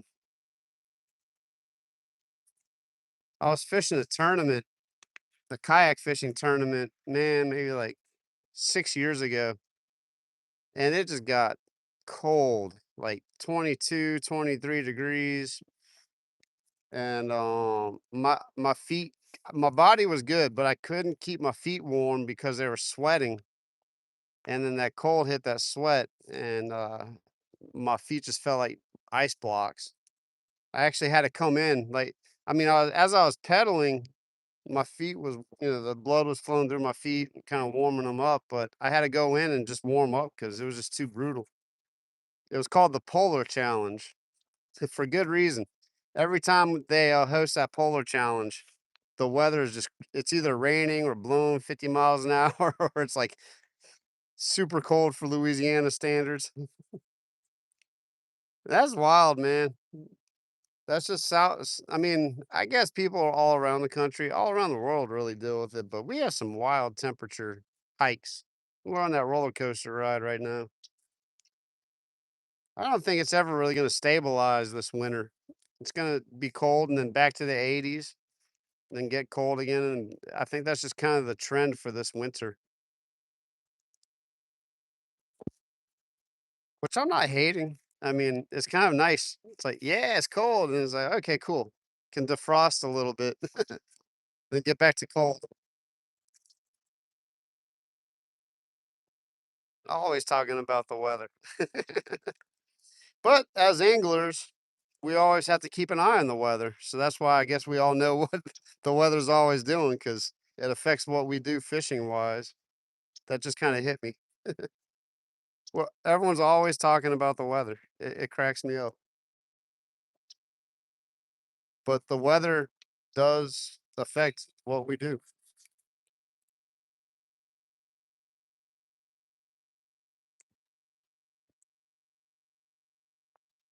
No shrimp. Ugh.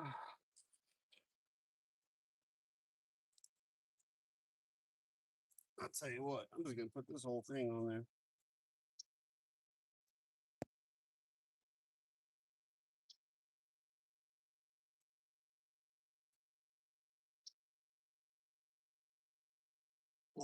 See how he likes the little shrimp cocktail.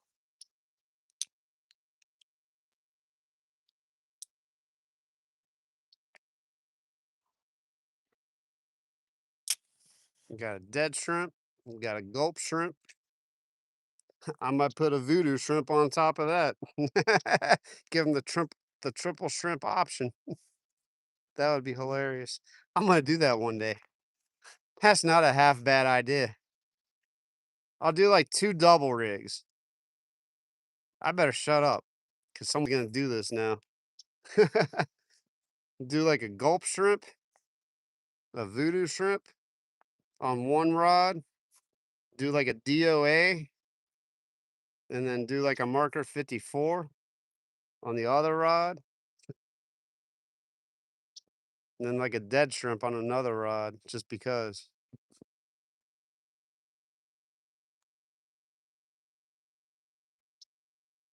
Yeah, it's crazy that people don't check the weather. Like, I've seen so many people go out on boats and they just don't look at the weather and they get in trouble real fast. Like, especially, I mean, out here, if you fish Lake Pontchartrain, you really got to watch it because it can go from like glass to 3-foot whitecaps within 15 minutes. Like, you have no warning at all. So you gotta watch the actual forecast and then you gotta watch it physically with your eyes. Because if you see something starting to change, better start thinking about finding somewhere else to somewhere safe to get.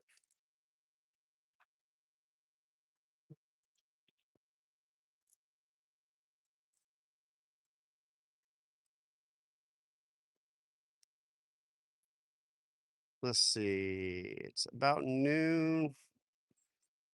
It's lunchtime. I need to go eat my lunch real quick.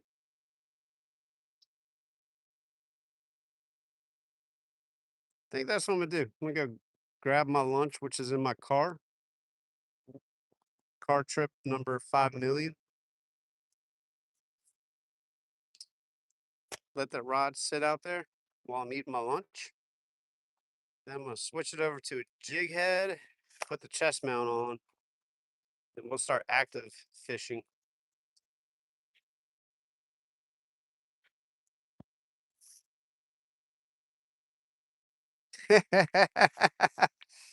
You can wash the rod, but you're not gonna be able to do anything about it. I don't have a rod holder out here.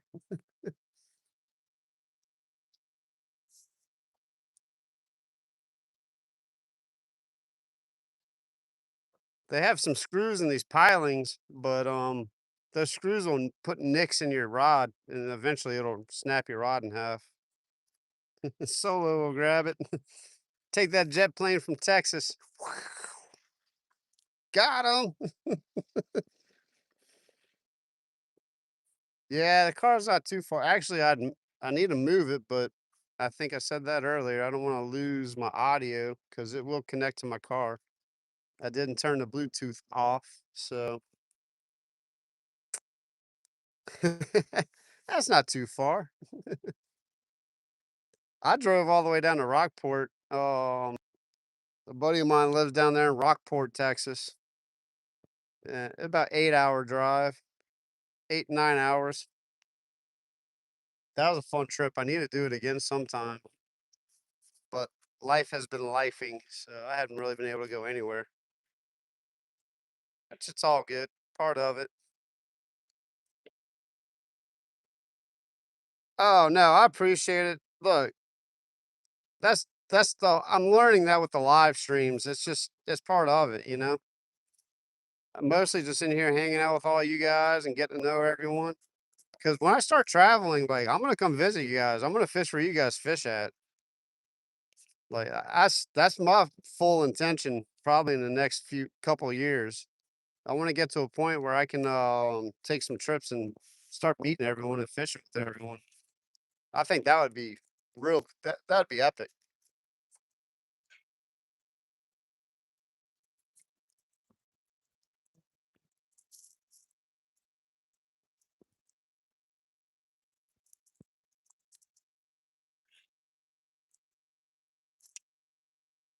All right, I'm gonna make one more lazy clouds. Welcome in.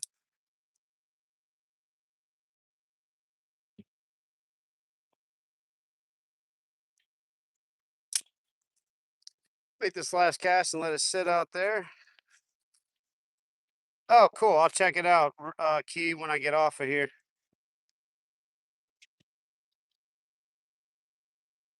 Yeah, Key. I was gonna try to make it up to come fish with you, cause what I have some in-laws that are pretty close by you, but had a little bit of a rat infestation in my attic at my house, so I had to take care of that. So my little break that I did have, my opportunity to go take a quick road trip got canceled because of some dirty rats. Literally, they were only in my attic though. They were like climbing up my gutters and like climbing in through the roof to try to warm up for the winter time. It wasn't like they were going in my house and like, doing rat stuff in my house, but rat stuff in the attic is just as bad. So I had to handle that problem, and that's what I've been dealing with for the past few weeks. Think we finally got it under control, but man, it's quite the expense and just a headache. Yeah, we got it taken care of though, man.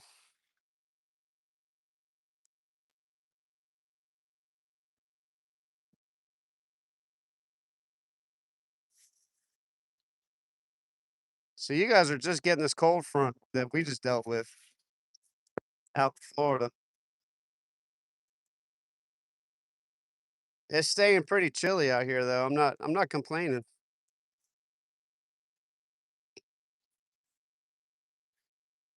I'm curious though, Ronyo, if you're still on. Yeah, you're still in here. I'm curious to see if I can get on a crappie bite like early spawn because you guys have been tearing them up. Like I didn't realize they spawned that long, but I'm probably gonna have to find deeper water, which is, I mean, it's I have spots where I can find the deep water, but it'll be tough in the kayak because I don't have spot lock and I'm not gonna drop an anchor on the spot that I'm fishing because that'll ruin that.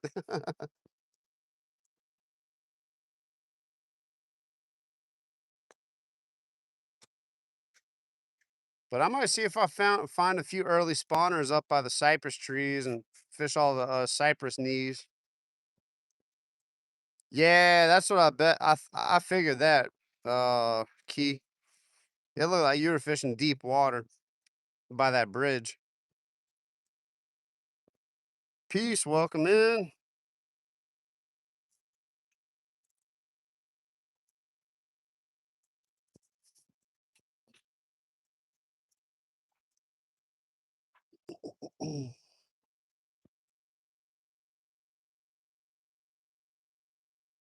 We've been going live for quite a bit.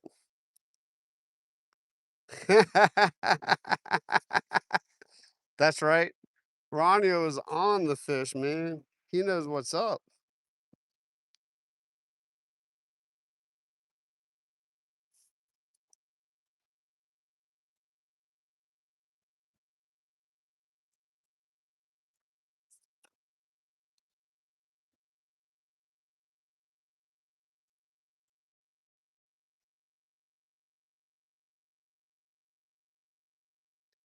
The bite is not that great right now.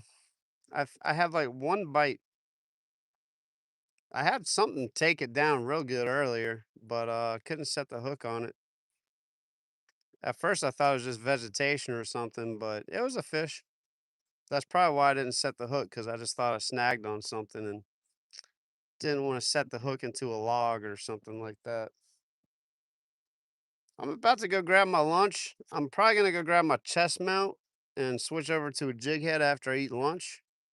But I will let this sit out there while I'm eating, as I'm watching my rod. So maybe something will happen.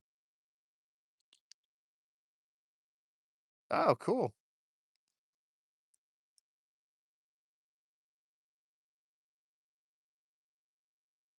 All right. Back to the car for the umpteenth time, as people would say. Let's see here. Should I bring the shrimp back?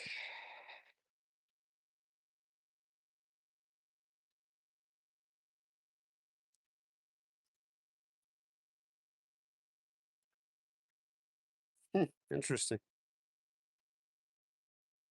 So, piece in here saying, anybody, if you have a video going on and there's a blue dot, it's an audio recording.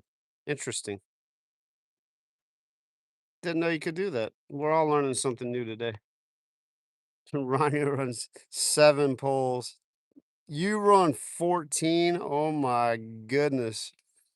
Man, I can barely manage 2 rods. I hardly ever like to fish more than 1 fishing pole at a time these days. But like the other day when I was on that speckled trout bite, I had one trolling behind me and I was casting. I'm like doubling up on speckled trout in my kayak. That was insane. That was just a crazy day. Okay, gotcha. Well, I'll be right back. Don't go anywhere. I mean, you can go wherever you want, but I'm just joking. It's what they say on like TV. Stay tuned. I'll be right back. I'm gonna go get my lunch. Ronio, that's what I'm talking about. I'm the same way though, man. Like if I'm in a boat where dudes are like fishing with like 5 different poles, I just got my one out there. I'm like, I'll just fish with a single jig instead of a double jig. I could probably catch 2 at a time, but yeah, I'll just try it for 1 at a time. Why not? Uh, let's see here. Think I'm gonna bring the gulp back. Honestly, I should bring this tripod with. I might bring you guys with me. Um, there's a bank fishing catfish tournament going on in New Orleans this weekend. I can't fish it because I was planning on taking someone to try to fish for rainbow trout in the ponds that they stocked, but I don't know how that's going to pan out either this weekend.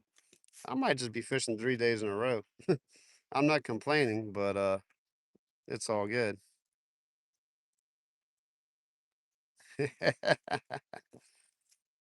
That's awesome. All right, let's take a walk back. I'm gonna bring you guys with me because I'm gonna grab the chest mount and then change tactics here.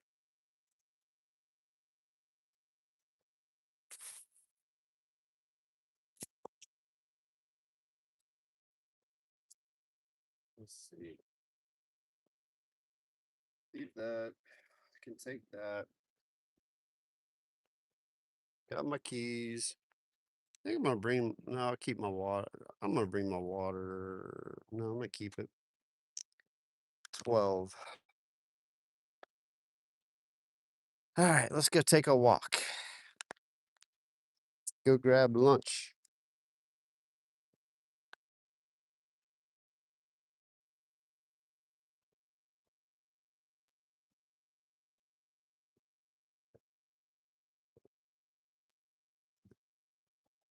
Nice time for an intermission as well. You have reached the intermission of this show. Please go grab your refreshments and use the facilities as needed. I need to go try to catch the bass that are haunting me at the end of that wall. Might do that. And as usual, I don't have the Senkos. I do have some little small shrimp in here though. All right, back at the car. Check this out, guys. Little yacht club over here.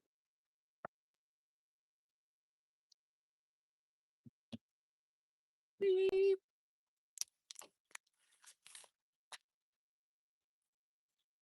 Pretty cool.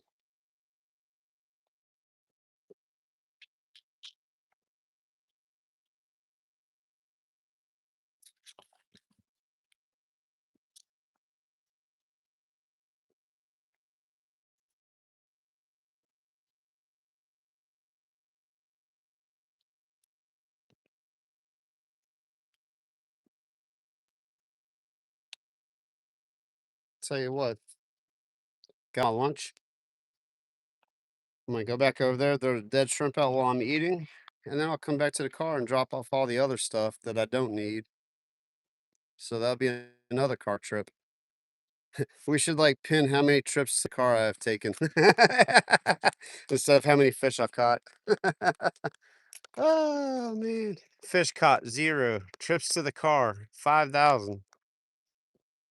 Actually, let me leave you guys over here. I'm gonna go run across the street. They have a facility over there. I'm going to utilize the free facility. I'll be right back. Stay tuned. Nah, it's chicken. I got chicken tenders and ketchup and barbecue sauce. Should be a good lunch.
I'm back. This really is like the best little fishing facility area. Like if you're bank fishing, it's like you're right there by a baseball field with a restroom.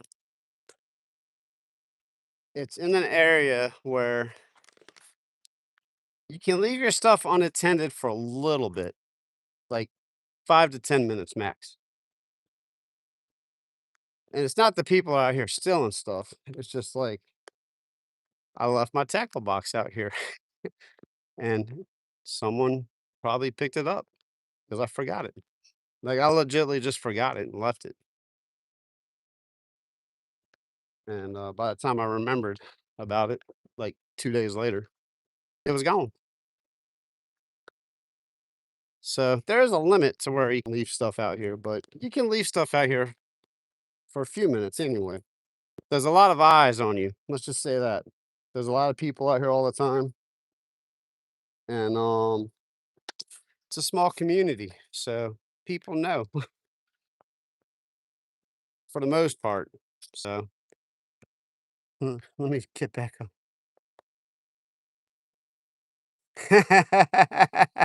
That would be funny. Like it wouldn't be funny, but if like they just kept the live going and stole my phone, and like they just documented themselves the whole time. I mean, I'm sure someone would take it off, but that would be funny.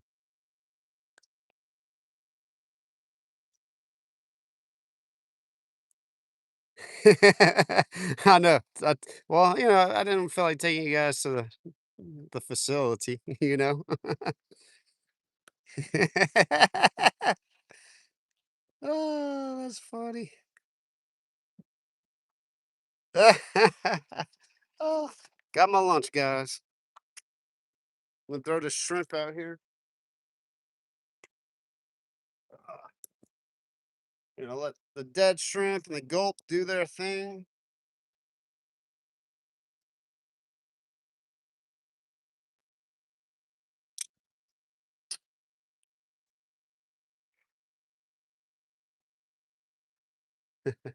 Sorcery. It's like Jimmy John's, freaky fast. I got that freaky fast service. Oh, yeah. That's more my speed right there, guys. What do we got for lunch? I got like a gigantic lunchbox. The problem I'm gonna make like a custom lunchbox for people like me that I got like my speaker, my little JBL, I got my AirPods and chargers, and it's like a backpack lunchbox. I'm gonna design one specifically for people that have needs like I do. Ugh. Got the Chick-fil-A ketchup packs, chicken nuggets.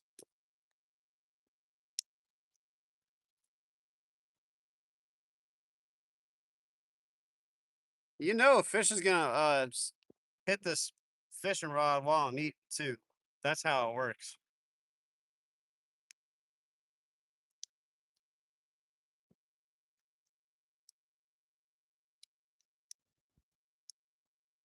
Better loosen the drag up just in case.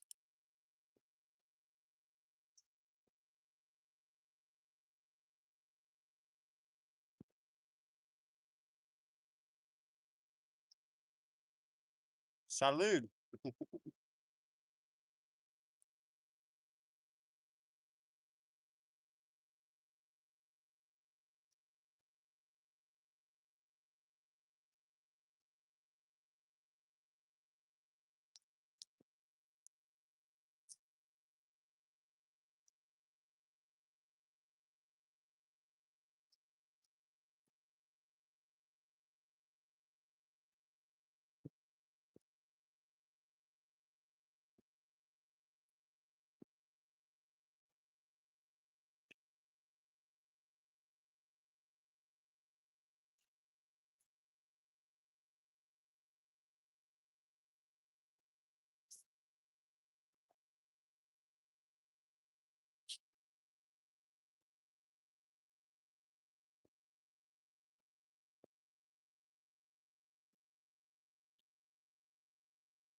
I made my own chicken tenders.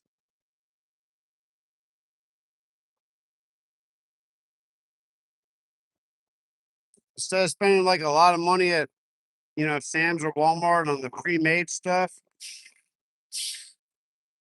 I took chicken breasts and pound them out, cut them in strips, bread them, bake them.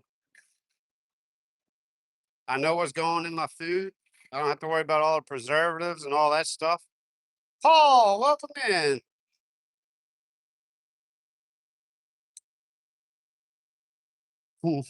Lunch is definitely the highlight.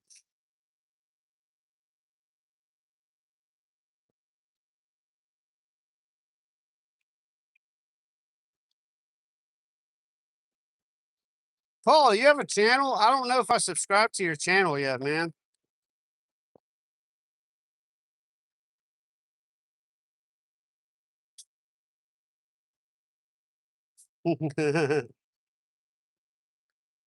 Exactly. I'm not all about the nugget life, man. I like to know what I'm eating. So that's the chicken breast. I know what I'm eating. Paul, I'm just really fishing for whatever bites. Probably a catfish.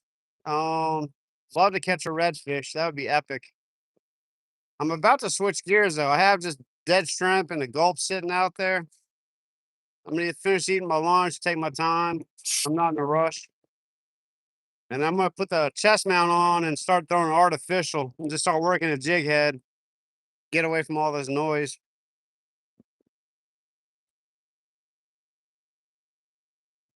Oh, cool, dude. I'm gonna have to check your channel out. Make a comment on one of my videos so I can find you again, if you don't mind. Wow. Yeah, I'm all. I want to. I'd love to catch a sturgeon. That'd be awesome. Well, I'm gonna get back to my lunch. Just want to. Some people are popping in, probably wondering what in the world is going on. I'm eating my lunch.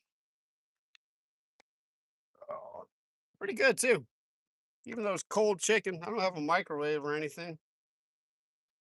It's not too bad. Not too bad at all. Oh, I'm gonna have to watch his channel then for sure.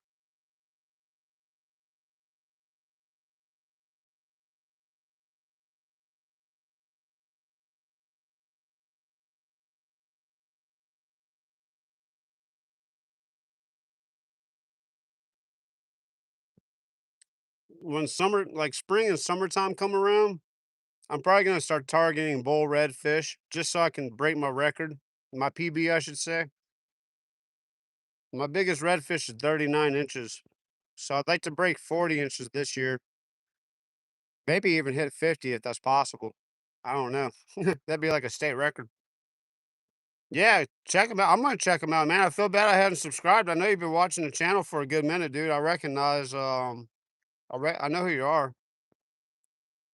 I try to sub back to everyone who subs. Some people just don't have channels, so I don't assume everyone has a channel who subs.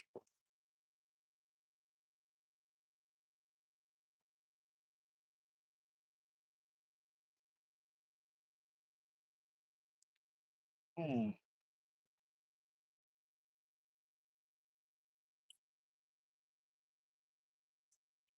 I thought I would have needed more ketchup, but this one pack is doing the job.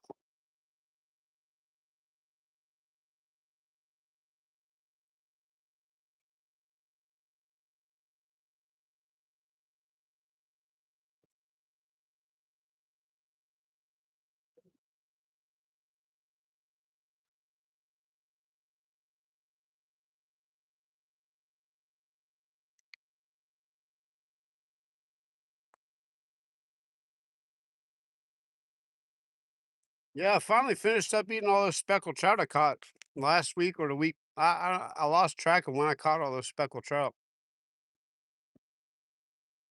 but that was a solid like 3 days of meals just from that limit, and didn't just feed me and my wife, fed my in-laws too.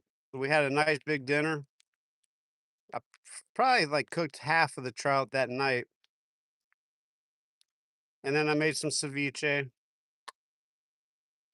That was pretty good. I need to fine tune my ceviche.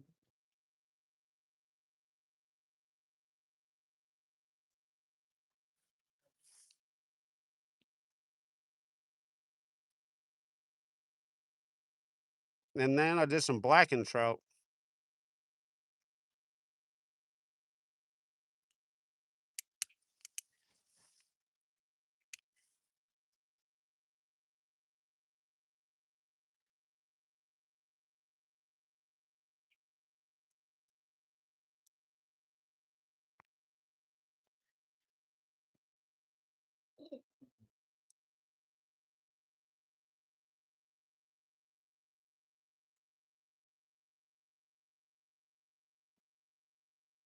Hmm.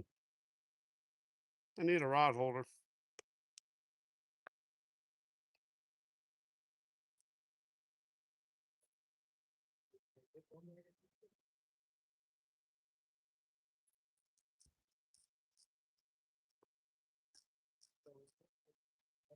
I'm gonna look back on that. Let's see here.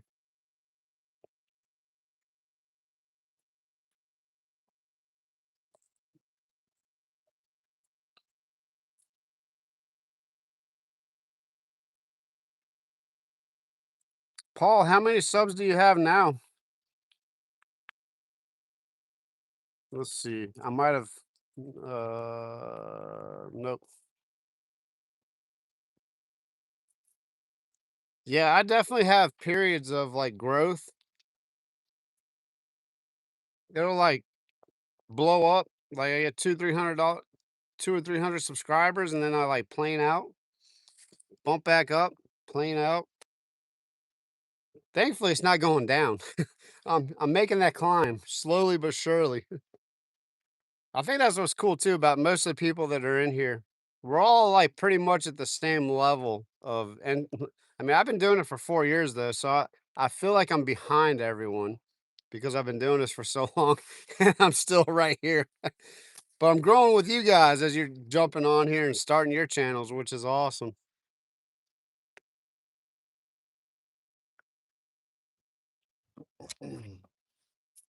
Let's see.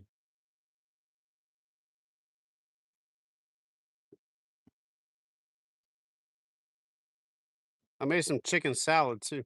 Finish this leftover chicken salad sandwich that I have. I had enough chicken salad to make a half a sandwich too.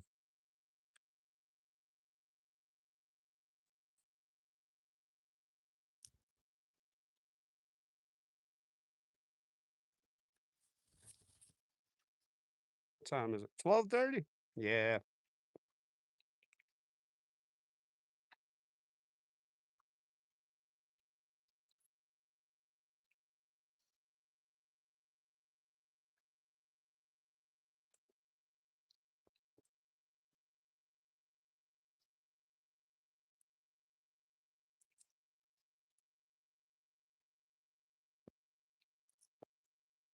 Oh, cool. A 2-day stream. That's epic.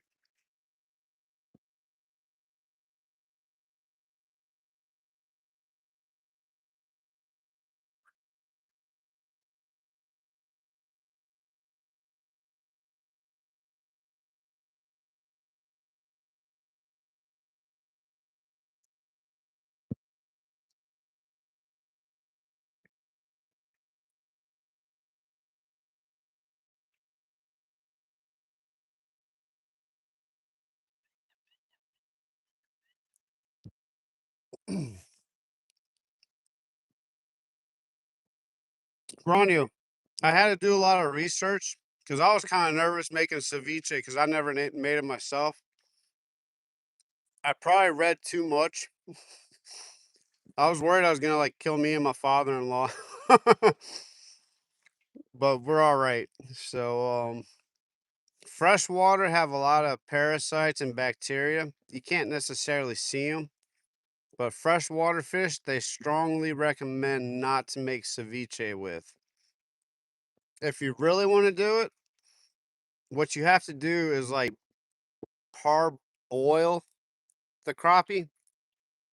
You have to kill it, like you have to cook it first. to kill all the parasites and bacteria. And then you can make it into ceviche, but it kind of defeats the whole purpose. Like you already have the cooked fish. Because even though it's cooking in the lime, it's not really cooking the fish.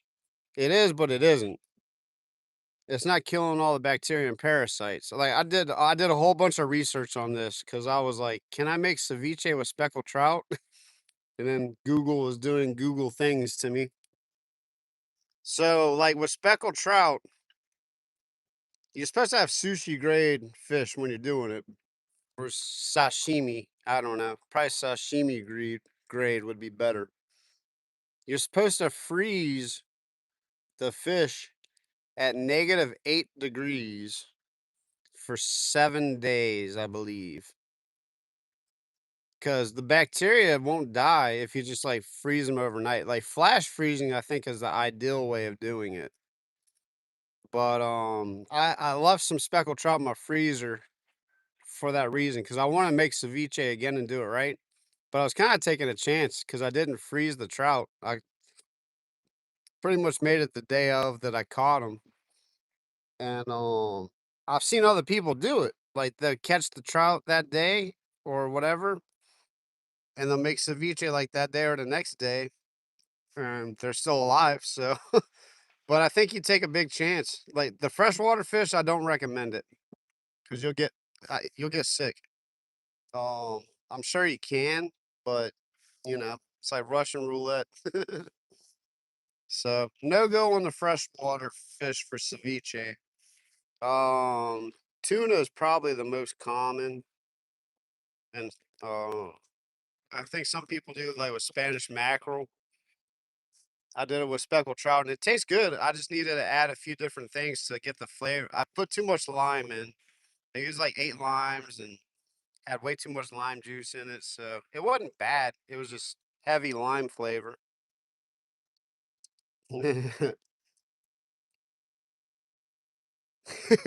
Ronnie would eat cichlid sushi. Woohoo! That's taking a chance, man. I was like, we have Rio Grande cichlids out here, but you mostly catch them in like the drainage canals and stuff, and they're pretty polluted. So I saw a dude try it one time. He fried them up, and it was just hard, like mentally, to get past it. Like you killed everything because you fried it, but you still have all the chemicals and whatever else that is in the canal. And nah,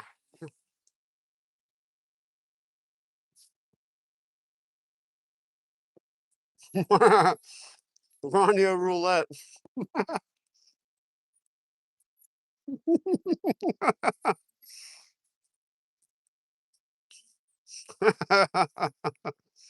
What's up, Zyro? Welcome in.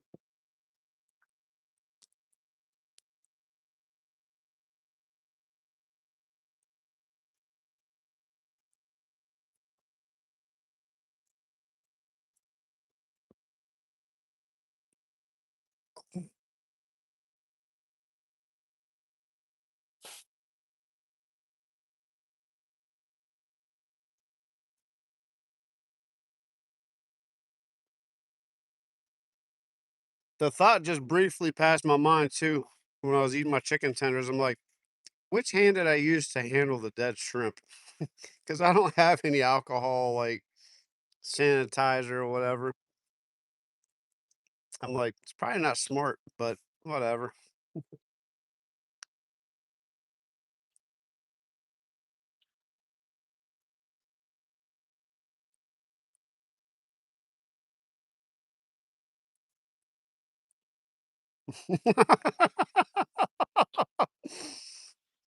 Oh man,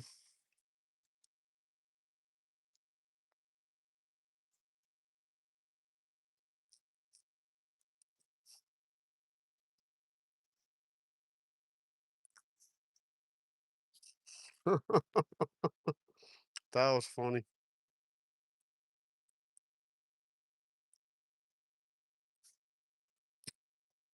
When I post this, and if you guys are watching this post without the comments popping up, we're talking about like food and sushi and like what you can eat and Ranyo's a sushi connoisseur of all the fishes, it sounds like. Freshwater, cichlids, bass, catfish, probably tuna. You guys catch all of it out there in Florida, man. Florida's a really cool fishery. Talk about invasive species, man. You got them all. I thought we had invasive species, but you guys have everything lives in Florida.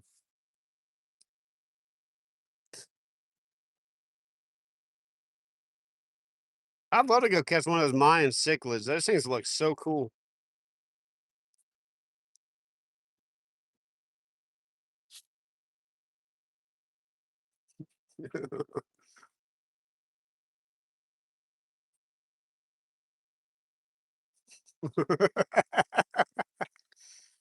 Oh, that's awesome. I don't know, man. I've been watching a couple guys out here. There's a program because nutria are an invasive species out here, and they're destroying the marsh. So there's a bounty on nutria. You can collect $6 per tail if you're in the program, and they're like eating nutria, and it's like it's a giant rat. But the cool thing about nutria, like it makes perfect sense. Um, they're eating the bulbs of the grass that grow, like all the cane, rosa, whatever. They like the roots of the grass that grow in the marsh. So they're actually pretty clean eating. Like all they eat is vegetation. So I can't imagine that they would be that bad to eat. Man, nutria is like a delicacy if you really think about it. I almost want to go try it. Like I can go out in my kayak and probably go in the marsh and go pop one with 12 gauge and have a little nutria lunch, a little nutria sandwich.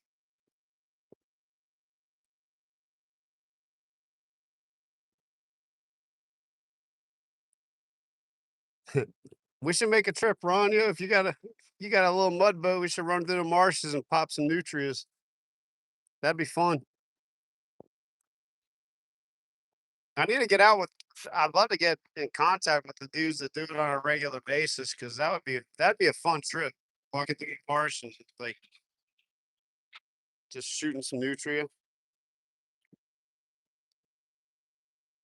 They're in the levee system out where I live, but I'm in the city, so you can't go out with guns on the levee and all that stuff. Claudio is like a survivor man. I love it. There was one point in life I wanted to like go out and like try to live in the woods and live off the land for a little while just to see if I could do it. But I like the comfort of home. I've kind of got used to it. So I like the fact that I do have the mentality though that I know I could go out in the woods and survive. I have the skill set. I have the gumption, meaning like I have what it takes to make it happen. But I know it's a tough life. It's like the true like I used to watch was it like Port Protection, and it's I mean, yeah, it's tough, but there's the other side that we don't see.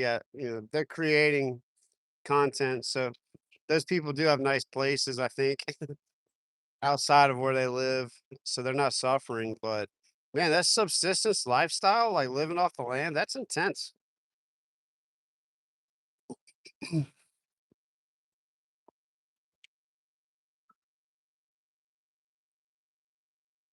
Yeah, you would think the alligators would control the nutria population out here, but there's so many other things for them to eat. They just they don't take care of the population of the nutria because we have a bunch of alligators too.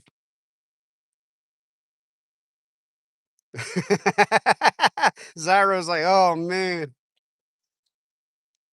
peace, I'm out.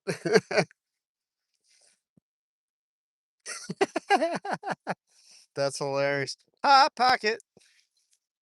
I like some hot pockets, man. I had some in my freezer for a little while. All right.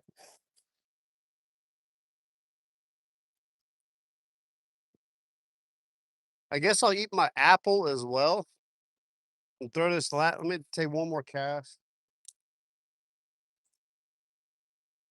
Let that sit out there and marinade. I don't have a big lunchbox for no reason. I eat a lot of food, a lot of healthy food, but I eat a lot. That's the thing, like people, I don't need to go into that. Your body is a machine. You need to feed it. You need to put fuel in the machine in order for it to work properly. Fuel that furnace. Think of your body like a furnace. You need to keep throwing the wood in there to keep it going. This is the wood. This is the fuel.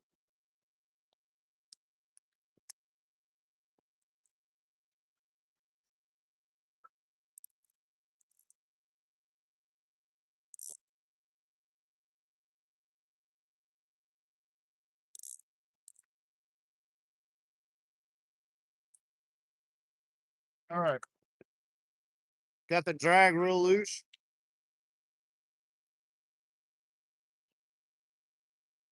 If something bites it, at least my rod won't fly out. It's a little water.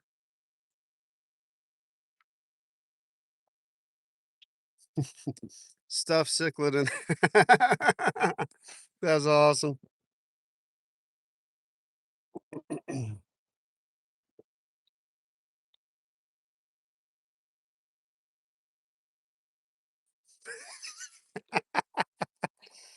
Oh, that's awesome.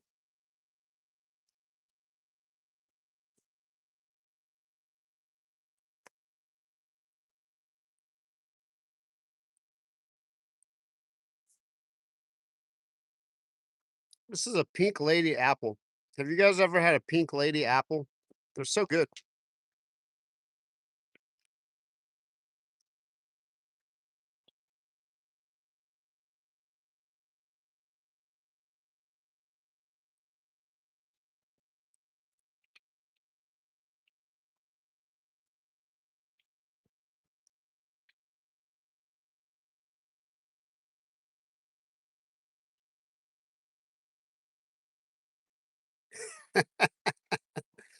Oh. Hey, Grumpy, welcome in. Appreciate you. I have. I've eaten all pink lady apples are my favorite. The Cosmic Crisp are okay. Um, I used to love Granny Smith apples, but I don't know if something changed.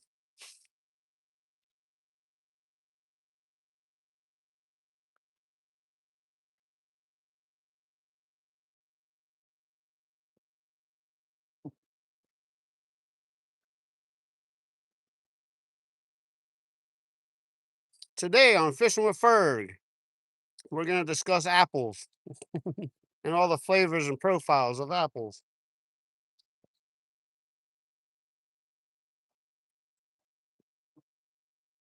Granny Smiths, they got bite, but the pink ladies, they're sweet. And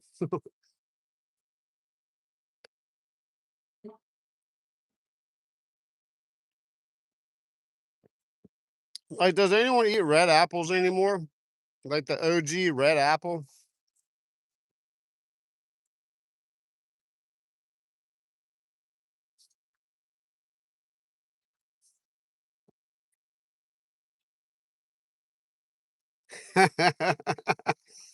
That's a funny an apple a day keeps the farmer eating steak. That's awesome.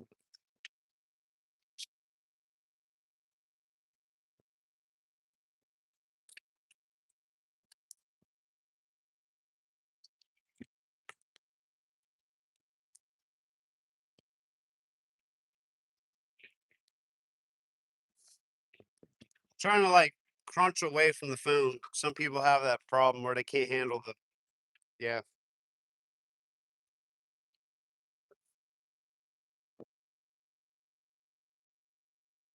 I do have a dead shrimp sitting out here. Being that you guys are distracting me and eating an apple, you think that would be the time something would bite. We'll see. All right, SWC, thanks for popping in. Small small water charter. Small water charter. That's a tongue twister.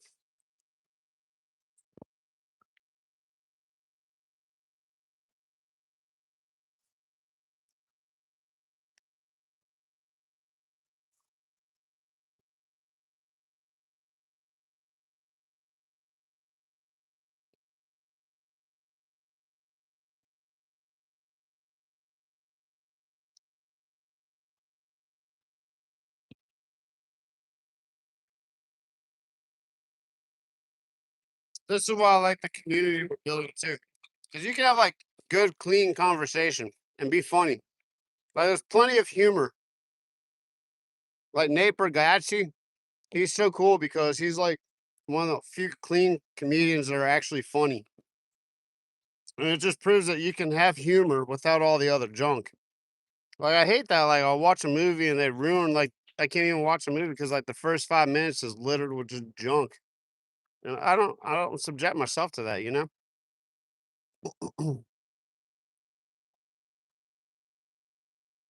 Grumpy, I need to check your channel out too. I need to check out Paul and Grumpy's channels. I didn't know you guys had channels.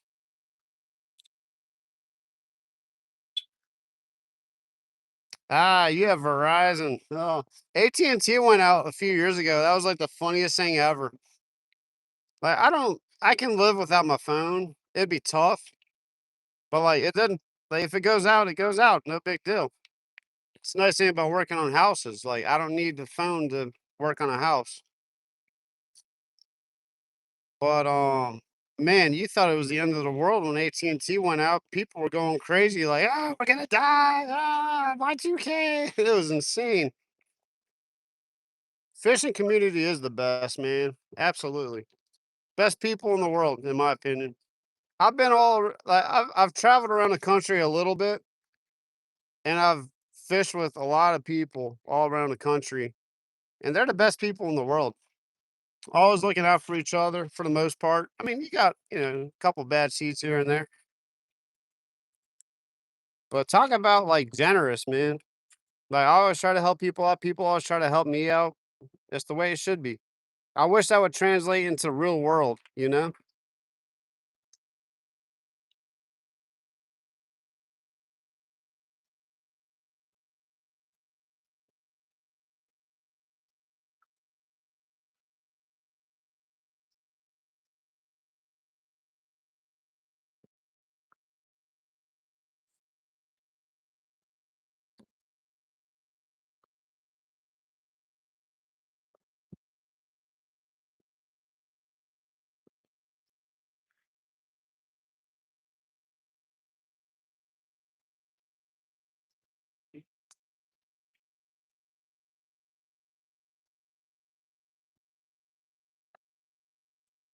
That line got real slack.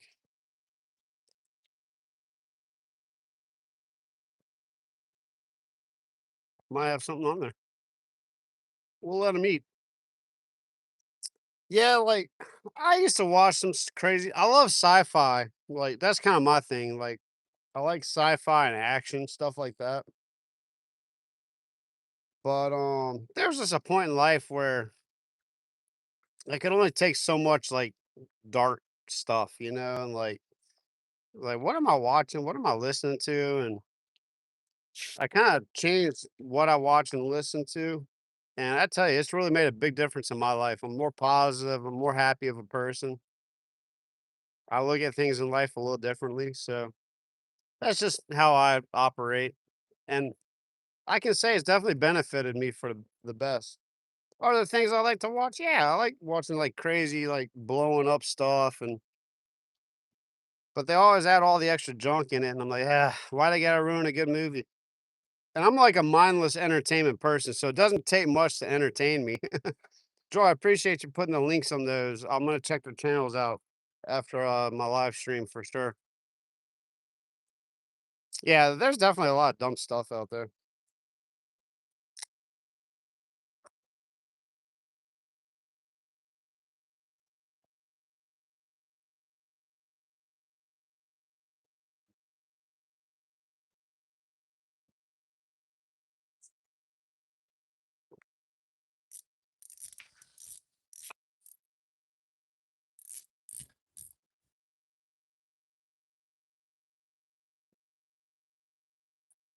Oh, I don't feel any weight. All right, lunch break is over.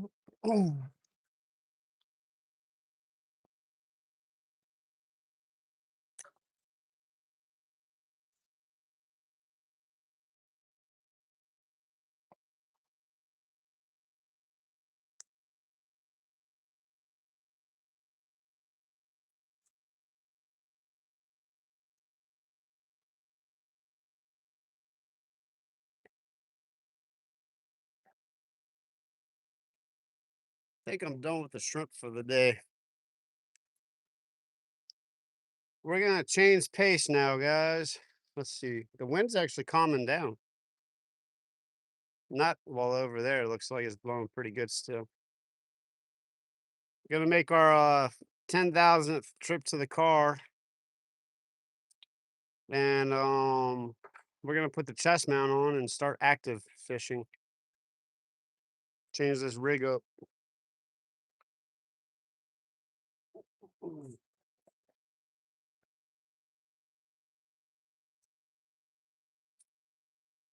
It's gonna be a full fishing day today, guys.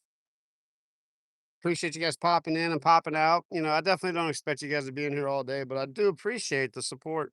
I have noticed, by the way, I wanted to tell you guys, I said on one other live, that I have noticed a tick up in my view hours. So I really appreciate you guys tuning in and getting those view hours up. So we're getting there. Like, I'm not gonna be like full monetization on the channel with like ad revenue, but at least I can add to where I can put the supers, and if people want to pitch in a couple bucks for bait and whatever. Like, I'm gonna put all those funds toward. I have a fishing account for my kayak charter fishing, so that'll all go to that and build up the channel so I can buy like microphones and all that junk eventually when I get there. So this is any money I make off of this is going to be reinvested into the fishing world. My charters though, like when I take someone out on a kayak charter, that just goes back into my regular account. But anything that I get from this channel, I'll probably reinvest. And I mean, if I do crazy, then I'm not going to reinvest all of it into the channel, but I want to make this as good as I can for you guys.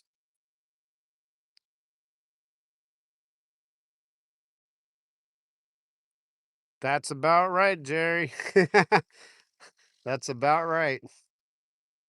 Ooh, man, I try not to. I try to keep my fishing expenses to a minimum, but sometimes you just gotta make investments.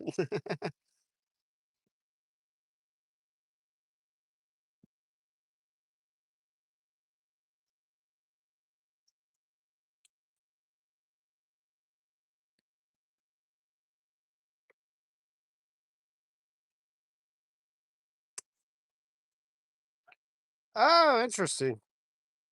Yeah, I'm still learning the ropes on all how to work the ins and outs of the lives and videos. I probably need to start making more videos, but I hadn't really been fishing a lot, like that type of fishing.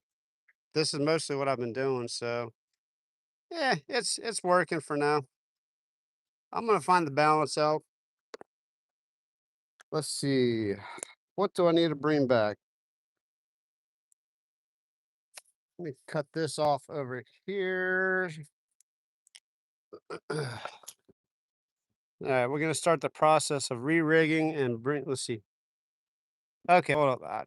You can keep super chat on and all donations, but preferences don't monetize. Okay, so when you're live, do like the gifts and the super chat and the donations, but monetize the videos. Gotcha. Gotcha. And the shorts. Okay.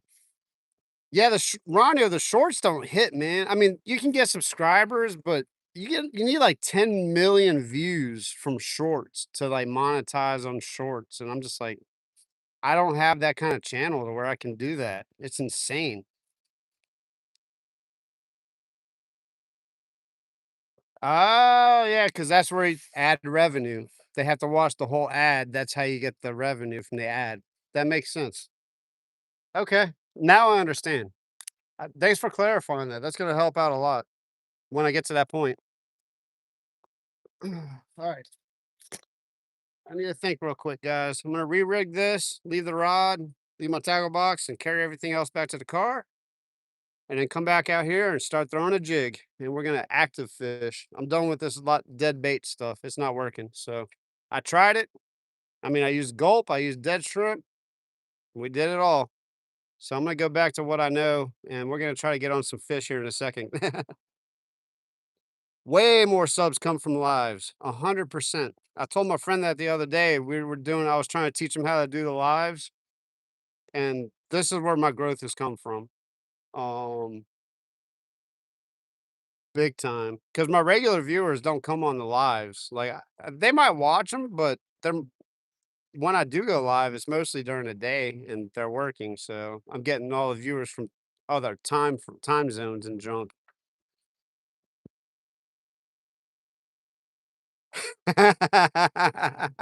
Get some yoga pants and V-necks, do some of those videos. That's hilarious. I know, man. Who wants to watch a dude like make 1,000 casts and try to catch a fish, right?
All right, I just chummed the water with the shrimp, so I might drop the jig when I come back right here and see if some fish are hanging around.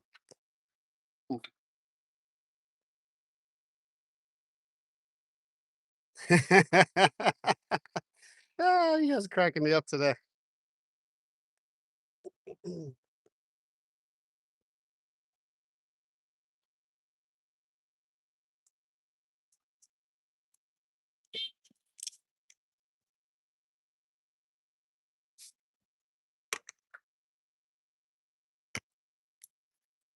All right, let's go change up, make a change up real quick.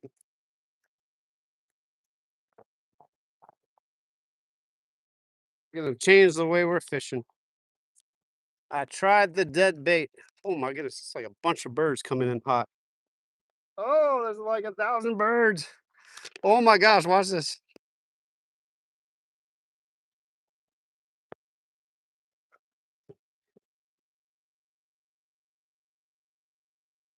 Look at all those birds coming in, man. This is insane. Are they still coming? Yeah, they're still coming. Oh, they're coming from over there. Look at all these birds. Those aren't mosquitoes. That's like a gazillion birds. These are the kamikaze birds, I call them. Oh my gosh. There's thousands of them. I feel like I'm getting swarmed by mosquitoes, but they're birds. What are those? They're like little finches or something. That is insane. Can you guys see all these little birds flying through? Yeah, look at all that. Ah, they're about to hit me in the face. Oh my gosh, I'm gonna get hit by a bird. Oh, that is crazy. There's thousands of them. Whoa, whoa, whoa, whoa. They're like flying right over my head. That is epic. All right. Oh, there's a couple more. Nope. Oh, there's a whole nother group of them coming. Oh my gosh. These birds are crazy.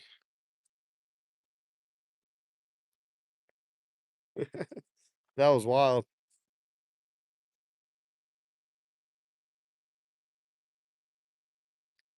Yeah, Jerry, we don't have prawns and mussels down here in Louisiana. I just have like brown shrimp and white shrimp. Those are pretty much my options.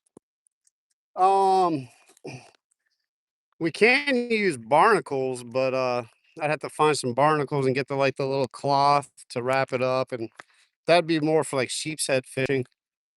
I really don't do too much of that. So mostly it's like dead shrimp out here is the ticket. If you're not catching anything on dead shrimp, you're not catching anything. That's kind of how it goes.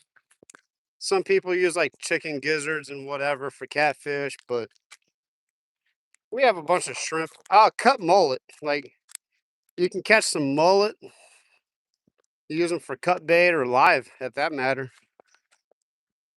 Got my biggest alligator gar on a live mullet. That was awesome. I'm not packing it up, guys. I'm just switching up. We're doing a change up here. Throw that curveball instead of the heater. See if we can fool a fish. Did you guys see all those birds? That was insane.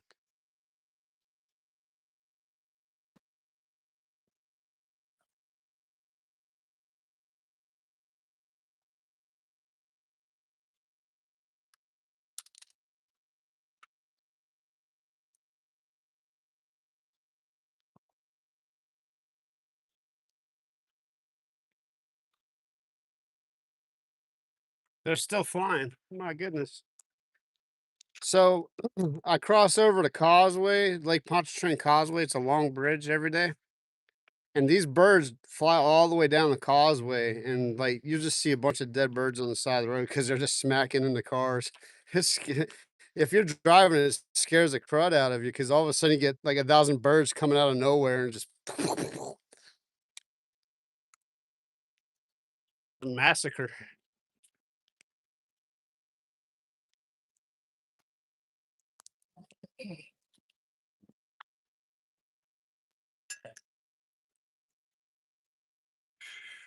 Here we go. About to be real deal fishing here.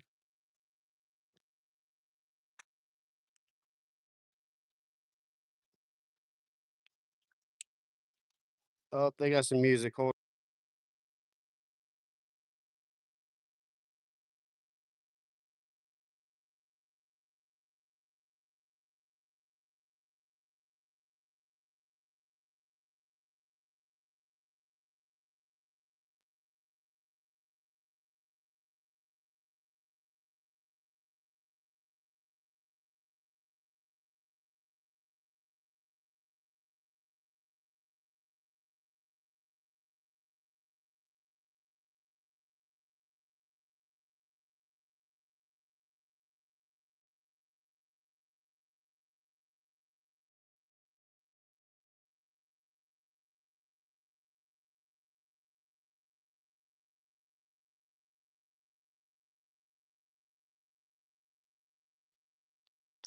Sorry, I had that on mute. Grumpy, see you later if you're still in here. Thanks for stopping in. Real, I see you, man. Thanks for coming in.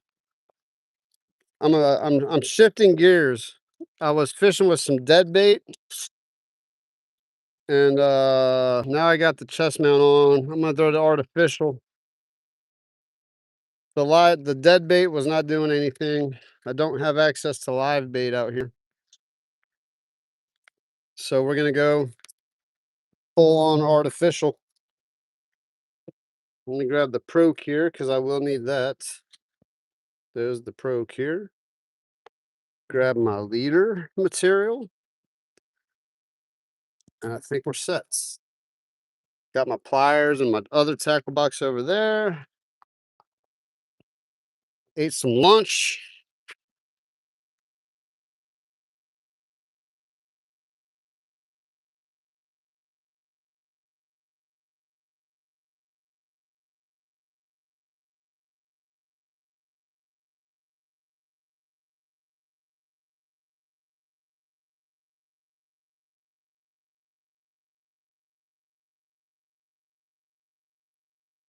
Can you guys hear that music in the background? They got a, I can hear the bass.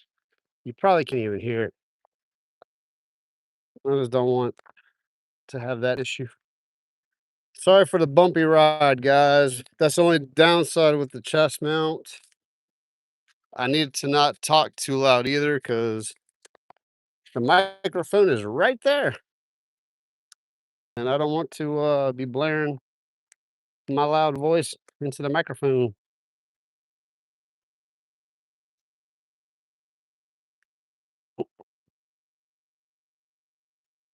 So, mods, if you don't mind, if people come in, this is when you guys really come into play. I appreciate every one of you.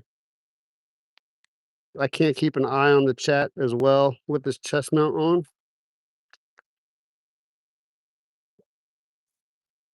I need to try to find a way to get around all that construction because I want to go walk on the wall a little bit. Let's fish here though with the jig. Get jiggy with it.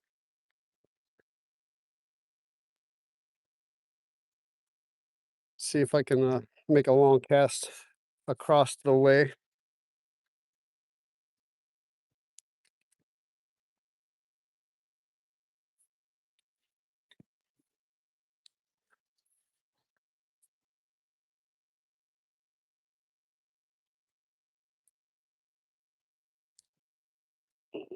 Let's check in on you guys before I get to fishing. Oh, there's more of those birds coming.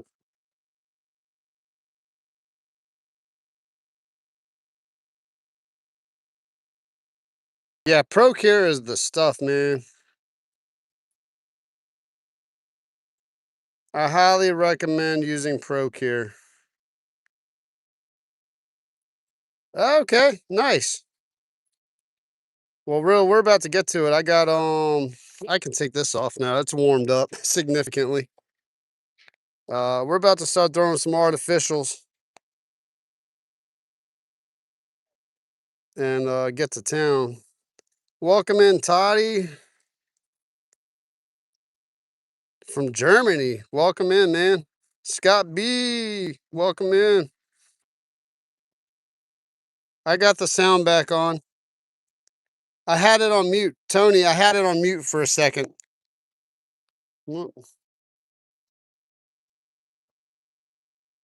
Is it working now?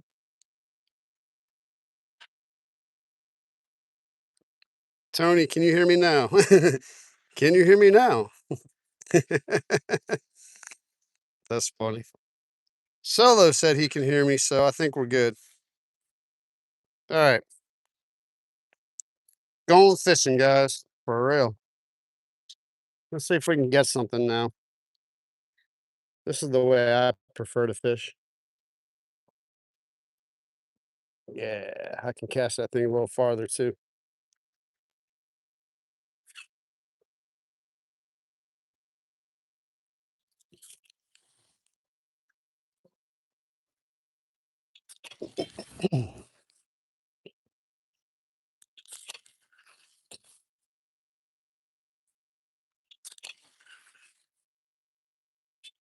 Yeah, I did have to mute it if you're just popping in and there wasn't any sound. There was some dude who came up here and started playing some music, so I had to cut it out.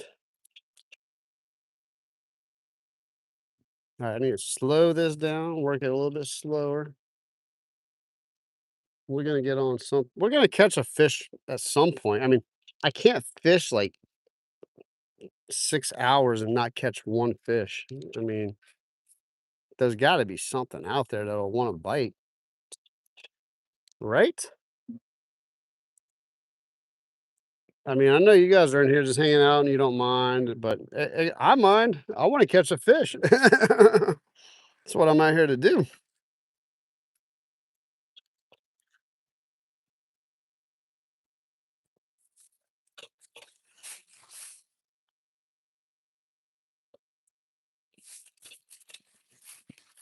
They always say in the wintertime too, when you think you're fishing too slow, you're not fishing slow enough. So you got to slow it down even more, which is so hard to do.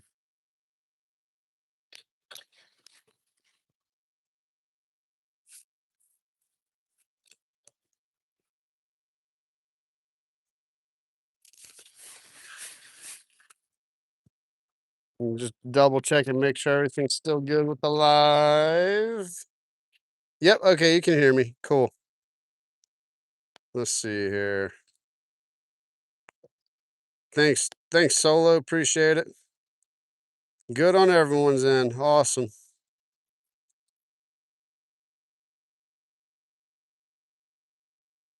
Sweet craw. I'm gonna have to keep an eye out for that. I use the shrimp flavor out here because we mostly have shrimp.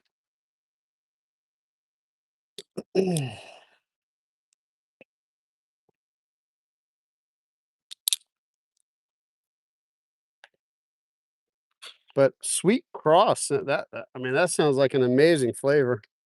If I were a fish, that's what I would eat. I'm a human and I eat that. I love some crawfish, man. It's crawfish season now too, by the way, I think. We can start eating crawfish again. Woohoo. I might actually I need to do a crawfish boil this year. I have yet to boil crawfish. I always everyone boils crawfish out here, so it's like you're always invited to a crawfish boil at some point. And normally one or two crawfish boils and I'm good. But I need to do it. I'd like to boil them myself this year just to know that I can boil a good crawfish. Another one of those things on my list of things to do this year. Ooh, man, I just made myself hungry thinking about that. I just ate. Who in here likes a good boiled crawfish? Or have you ever had boiled crawfish? If not, you're missing out. You need to make your way down here to Louisiana and try some boiled crawfish. Oh my goodness. Some good ones though. Like there are bad boiled crawfish. Some people put too much salt in it and ooh, I've had bad boiled crawfish before. And then I've had a phenomenal boiled crawfish. The potatoes are my favorite part, but if it's too spicy, it messes me up. I remember, oh man, I know you guys are really chiming in on the chat now, I can assume, but I can't read it quite yet. But I was at a friend's house and they were throwing a big crawfish boil for, I mean, there were probably 40, 50 people there. And man, those were the spiciest crawfish I ever had in my life. Like we were all sniffling and crying, and it was hilarious. All of our noses were running. A couple people's noses started bleeding because it was so spicy. It was ridiculous. Oh man, those were the hottest crawfish I ever had in my life. Spicy, not like temperature hot, but like they were just they put a little too much cayenne pepper in there.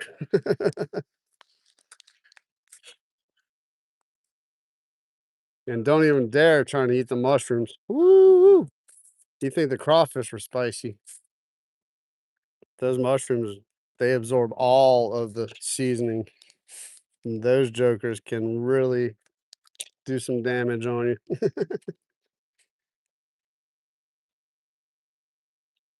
Mardi Gras is early this year. Like I can't even like we just got past Christmas and we're already talking about Mardi Gras. It's like, man, crazy year this year.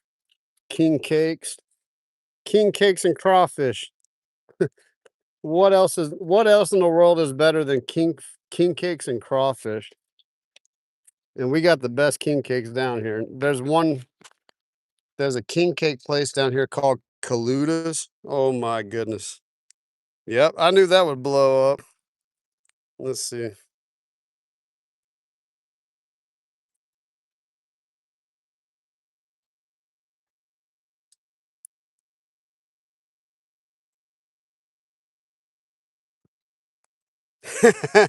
I like that real. Real said, if you're not sneezing, they're not seasoned. Meaning, if you're eating crawfish and you're not sneezing, your nose isn't running, they weren't seasoned. That's awesome.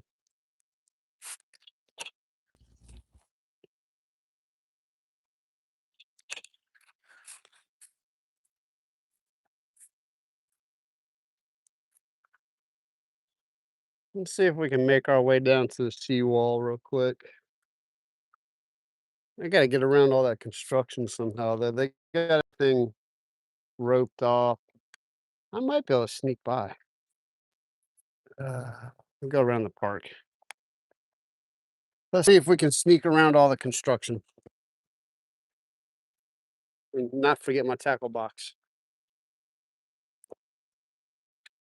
Looks like they got roped off pretty good.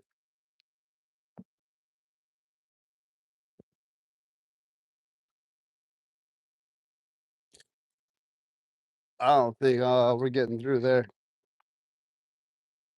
Nah, we're good. We'll just have to stick over here. That's okay. Let's just do like I do though. We'll start over here. Sorry for the shaking, guys.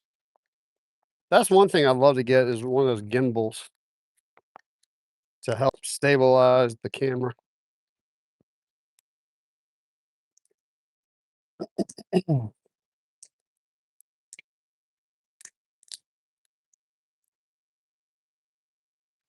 right. But yeah, they're doing construction on all of this stuff. It's pretty crazy. Little road construction, redoing the gazebo.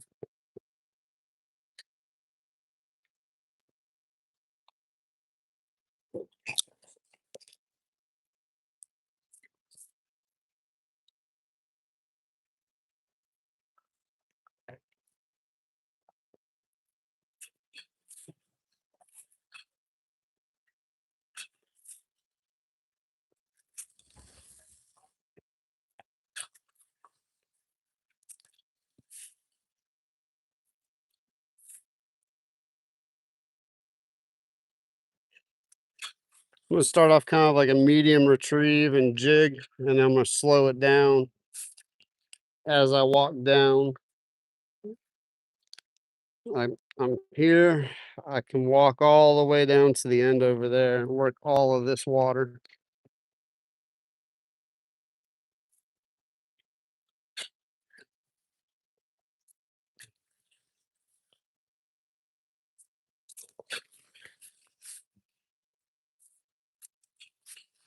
I'd love to cast under there and hit those pilings, but it's snag city under there. I've lost quite a few lures trying to catch fish under there.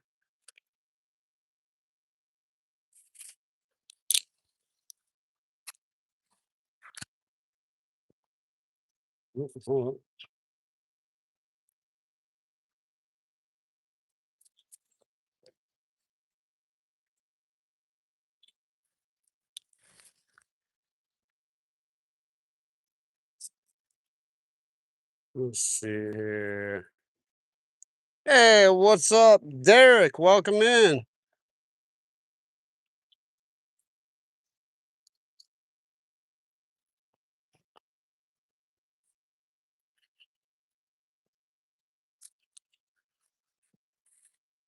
I hope the wind chills out tomorrow because I really want to take the kayak out and try to go for some sockeye.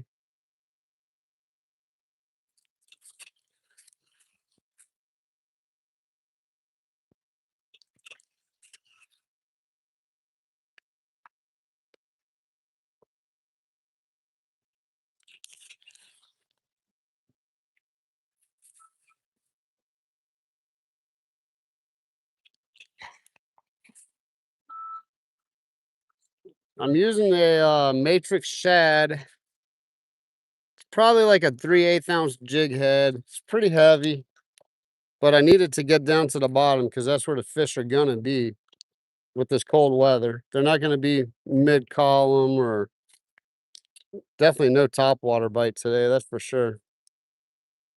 I finally saw a mullet jump though. I hadn't seen any bait at all today, so that's a good sign. Got a it's called a tiger bait matrix shad. That's the name of the color, tiger bait. That's what I caught a redfish off of the causeway the other day while I was fishing with my friend Gibby. So the water is not crystal clear. I think it's a good color choice. Just saw some bubbles. Don't know what those bubbles are coming from. I bet that's an alligator. Not that I want to snag an alligator. Something just moved under the water right there. Could be I bet that's a gar. Probably an alligator gar. Could be a turtle. Who knows? Yeah, it could be all this construction stirring up the bottom. Like, even though they're digging over there, it's making a lot of disturbances down below.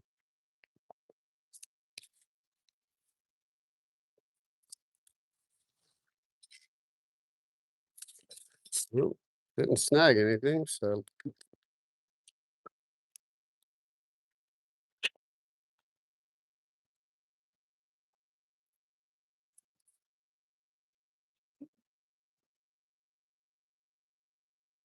if you're just popping in and you're new to the channel, I'm fishing in southeast Louisiana. Just fishing for whatever is gonna bite, if anything does bite. Nothing has bit all day, so there you have it. Kinda wanna run over to the lakefront and just go walk the seawall, the other part of the lakefront. This isn't really called the lakefront. This is the, part of the Pontchartrain Yacht Club. It's the harbor, Mandeville Harbor. There you go. Trying to think of the word.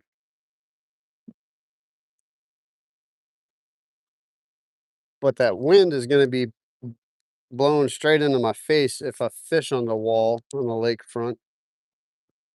The water is gonna be crystal clear though, so I can see everything. Well, not with the south wind. Man, that is weird. It's like chilly with the south wind.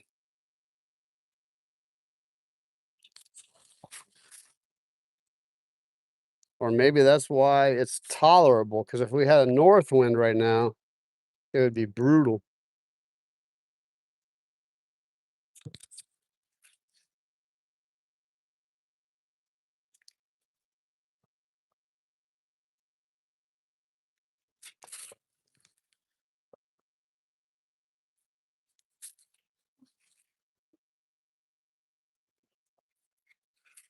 Those of you who have been watching, do you prefer this chest mount view? I mean, I was kind of static fishing anyway before, so like just watching the fishing pole or watching the water with not you like really don't know what's going on unless you've been in the whole time.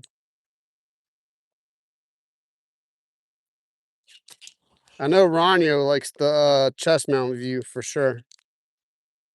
You can kind of see like if I do catch a fish, you can kind of see the action out there.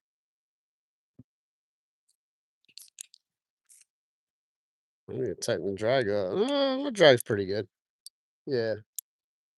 A little tip too, if you're like inshore fishing, you want to be able to pull your drag a little bit, like wrap it around. There you go. If you can't pull the drag out, your drag is too tight. You want, especially if you're speckled trout fishing, you want your drag to give a little bit so you don't rip the lure out of the fish's mouth. Talk a little bit about fishing techniques now. So anytime you're targeting anything with like a soft, like a mouth that tears up pretty easy, like a speckled trout or a crappie, you want your drag set a little looser than normal so you don't rip the hook out of their mouth. Like redfish, you can get away with. The problem with, even with redfish, if you have your drag too tight, you get that instant hook set. And like if you're in a kayak, there's no give. So that redfish could just flip you over if you wanted to. I've been in situations like that before too, where I've had my drag too tight and the fish almost won the battle.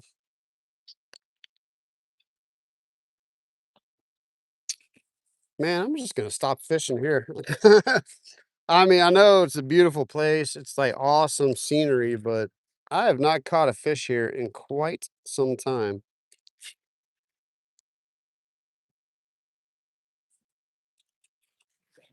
I mean, it was really like the end of the summer.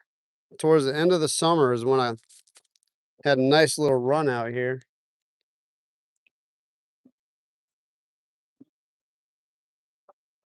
Dave's not in here, but he would say, "Oh, this is definitely more of a summertime spot because the salt's being pushed in with that south wind. And you have like sharks and all the different catfish and redfish and all the stuff starts pull.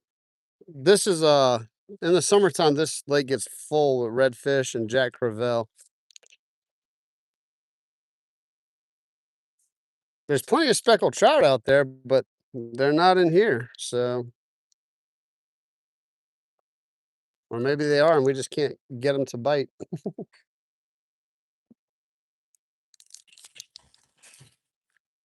Hmm. Might have to throw on one of those clear. Actually, you know what?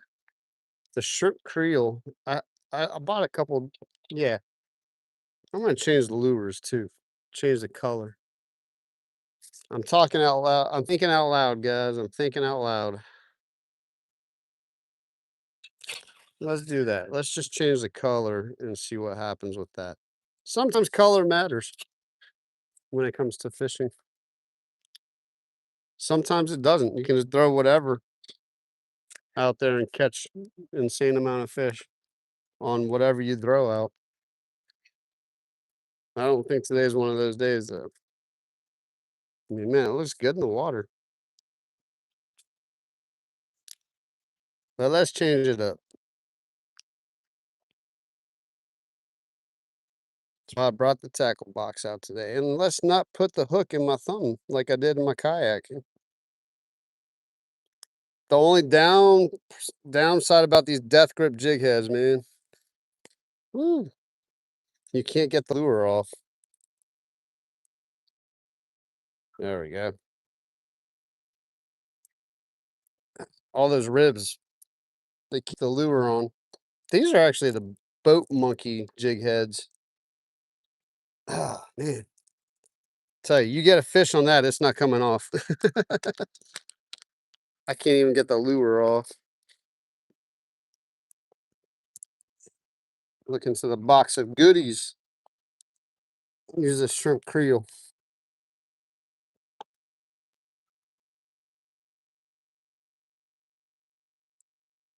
I mean, the water's not clear. Ideally, this is what you want to use when you have clean water.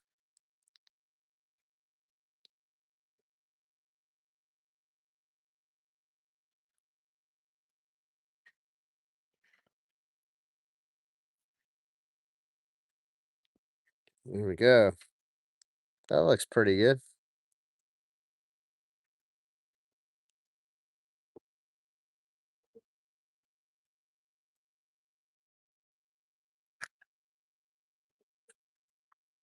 Put that Procure on.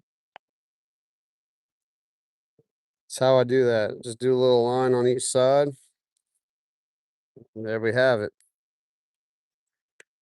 We are fishing again.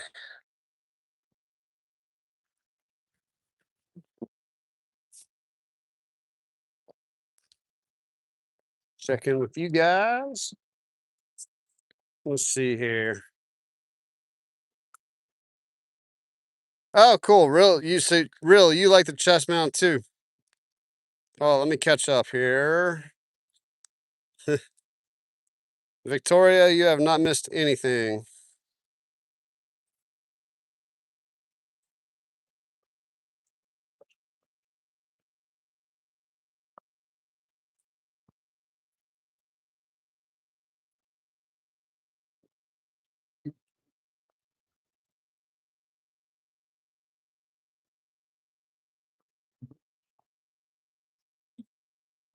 Okay, yeah, Ronio knows too about the drag. I'm just catching up on all that.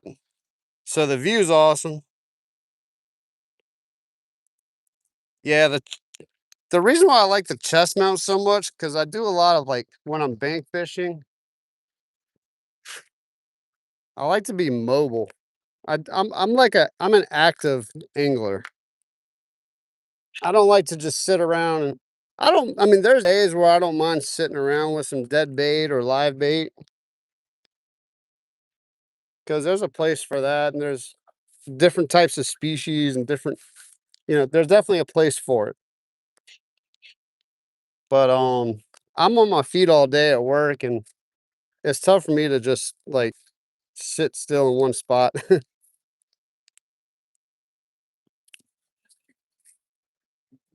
Even at home, like I mean, I enjoy relaxing, but I'm Mr. Fidget. I'm like fidgeting the whole day. All the time I'm home chilling on the couch watching TV or whatever. I mean, I can chill out and sit still, whatever, but I guess I'm just too active of a person. So my body's like, dude, you got to move. Come on, you can't sit still like this.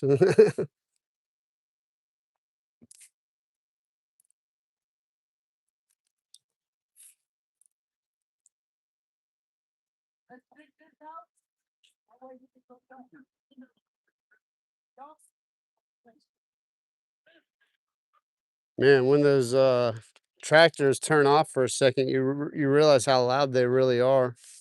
You kind of get used to them in the background, and then when they stop running, it's like peace.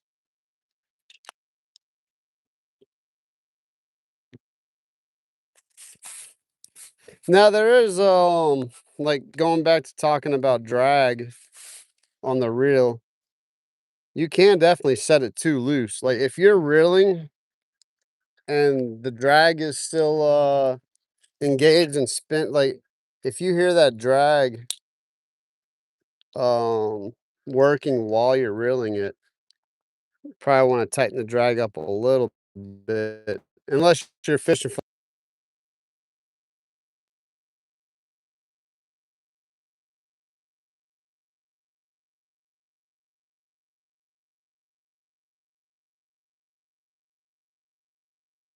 I didn't want to leave you guys abruptly though. I don't think that messed up the stream. Hold up. Wow.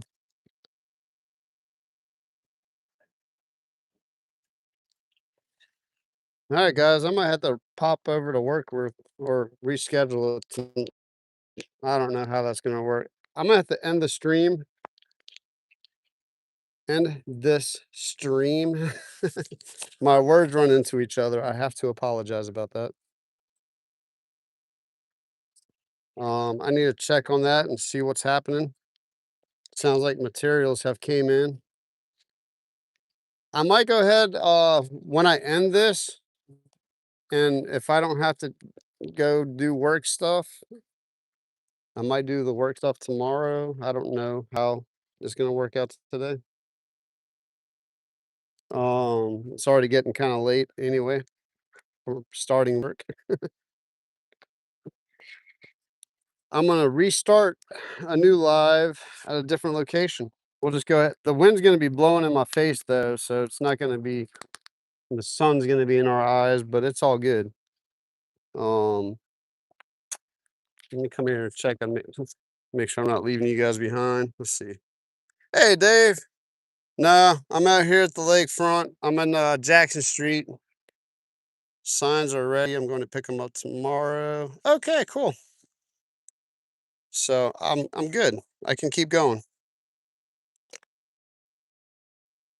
I must have turned off. I thought I turned the notifications on. Oh well, whatever. Let's see here. Real, I'm gonna keep an eye out for your content. Yeah, Dave, I hadn't caught anything, man. I am a glutton for punishment. So, short story of the long, the job that I was supposed to go do today, I was waiting on some signs that I had to install in the parking lot. And they just came in. So I'll probably have to do that tomorrow. So sounds like I'm gonna be here for the rest of the day, which is not a bad thing. But yeah, Dave, I am a glutton for punishment. There could be a million other things I could do right now. Well, there really aren't many things I could be doing right now. So I just didn't know how the day was gonna pan out. It's just kind of one of those things. It's like waiting on things is the most pain in the butt thing you can do because you don't know how to plan for, when there's nothing else really going on. So how do you plan for that? So that's why I'm fishing here instead of in my kayak or something. So, but no fish today yet. I still have a couple hours to fish though. So yeah, it's the name of the game. I was threatening to take the kayak out tomorrow to fish for some crappie, Dave. But sounds like I'm gonna be working tomorrow. So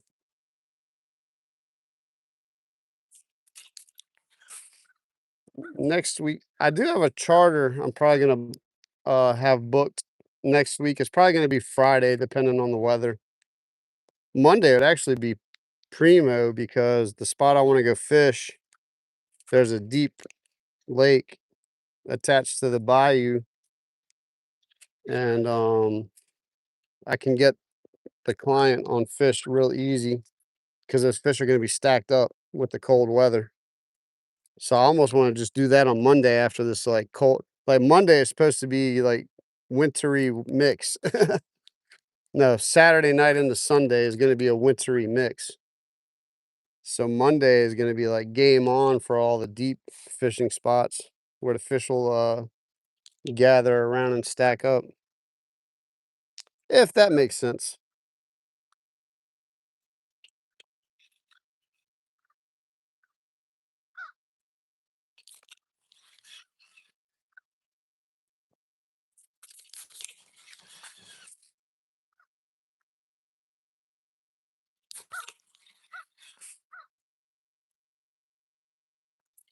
I tell you what I'm gonna do. I'm gonna walk down here. I'm gonna take a cast. I'm gonna go work my way back towards the car, and I need to respond to that call. So I will probably lose my live, and I might just go walk the wall on the lakefront for a couple hours. Well, not really a couple hours. It's almost 2 o'clock. I think that's what we're gonna do. I just need to confirm that tomorrow's good for work.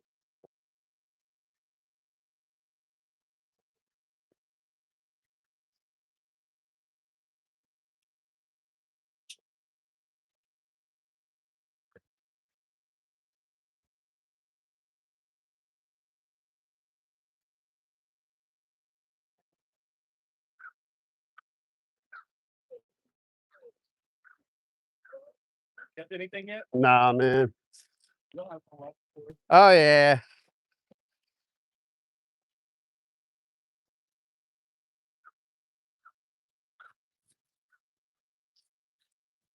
Yes, Dave, I'm a glutton for punishment. Fish in the same area that I haven't been catching fish for the past 2 months now. But that's just what I have to yeah, that's what I have been given today. Let's see here. Tony, see you later, man. I just saw that you're heading out.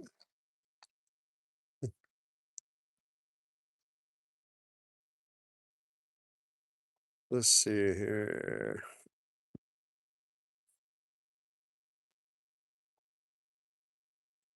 Oh, definitely, Dave. I definitely it's pretty sunny out here today. That's the deck. It's pretty really nice day today. Yeah, Dave, that's where I'm gonna go. I'm gonna go to the Go Ahead Canal. I know the fish are stacked up in there. I fished there a lot actually. If you watch some of the videos in the past, I do a lot of fishing in the Gohagan. I know exactly. I got that wired now. I figured it out.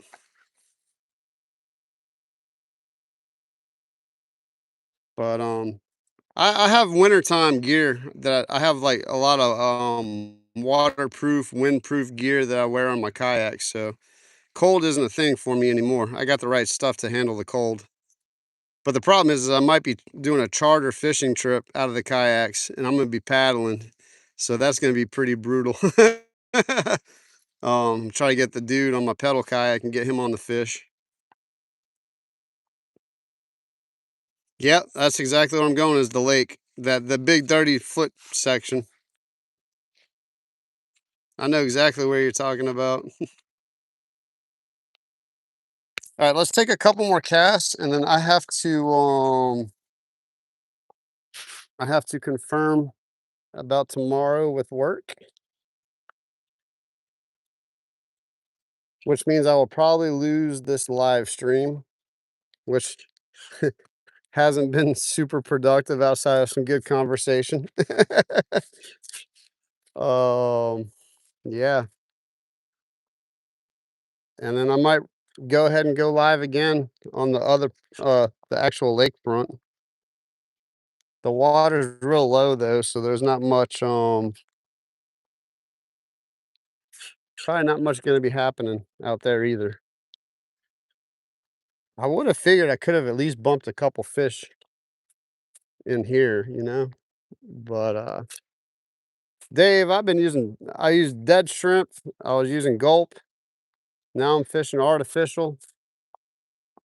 I've literally done everything you could possibly do to fish this section and have not. I think I have one bite, maybe two.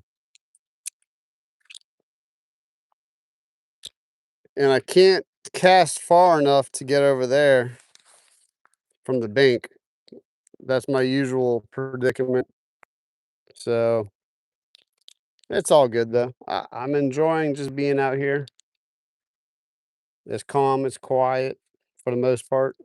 Outside, what am I saying? It's not quiet. There's construction going on all over the place. But I've tuned out the noise of life. What is that? That's a falcon. Cool. I've seen a lot more falcons out here lately. I know we hadn't like falcons aren't really they're more like northern, like a northern bird. But I've been seeing a lot of falcons on top of I hadn't seen many hawks this year, which is crazy. Normally I'd see some of those red-tailed hawks. I hadn't seen a single one this year. And this is about the time they start flying around and doing their thing.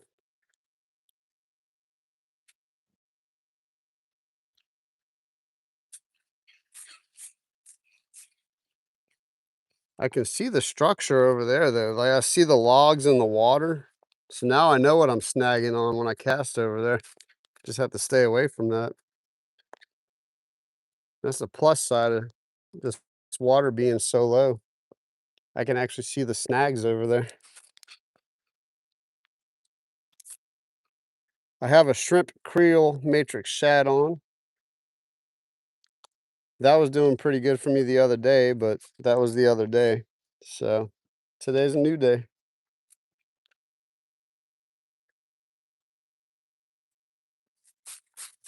But yeah, Dave, I think I'm gonna focus on the Sockeye. I did good. I fished the causeway in the kayak, did really good.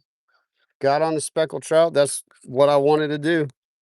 And I had the opportunity and I did it. So I'm pretty content with that. I don't feel like I need to go back out there and repeat. Um, I kind of want to shift gears and do a little of the freshwater life for, until I get on a good crappie bite and figure it out.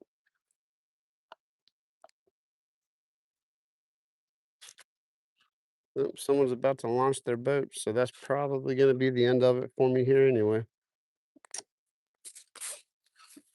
All right, let's take like, I can probably get two more casts in before this guy launches his boat, and then I gotta make a phone call and see what's going on with work.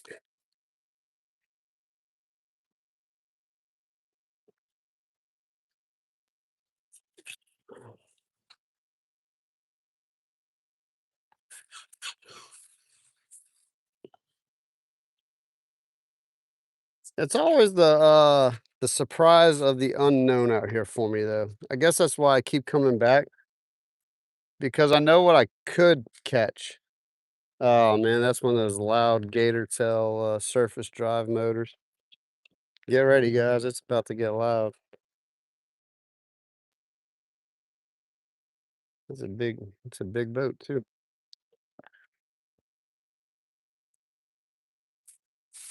For all those of you that have been in here this whole time, kudos.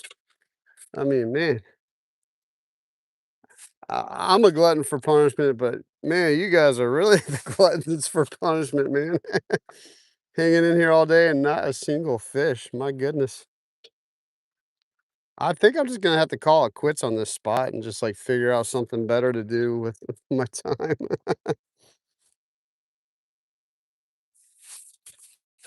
I just didn't know what work was gonna do today, though. I was supposed to start a job and it just didn't pan out the way it was supposed to. So it happens. All right, last cast. Well, let's do one cast over here and then one cast to the right. Kind of I worked that area. I worked this area. We'll do that one more cast. Maybe we'll take two more casts over there just to say we worked this whole area. And that'll probably be all the fishing I will do for the rest of the day because it's already 2 o'clock. I mean, if I went back live, I'd probably have like 30 minutes of. I mean, I could probably go another 2 hours. I don't know. We'll see. We'll see what happens.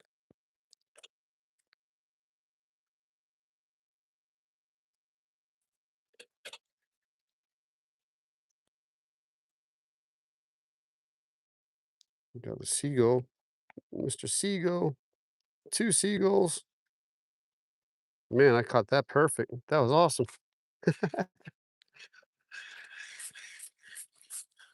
All right, let's take like two more casts over. Oh, all the seagulls are flying now. What's going on? Someone disturbed the seagulls. Oh, don't catch a seagull. Don't catch a seagull. Don't catch a seagull. I don't want to deal with that today.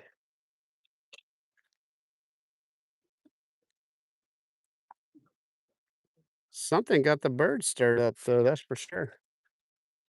And I don't think there's anyone over there feeding them. Hmm.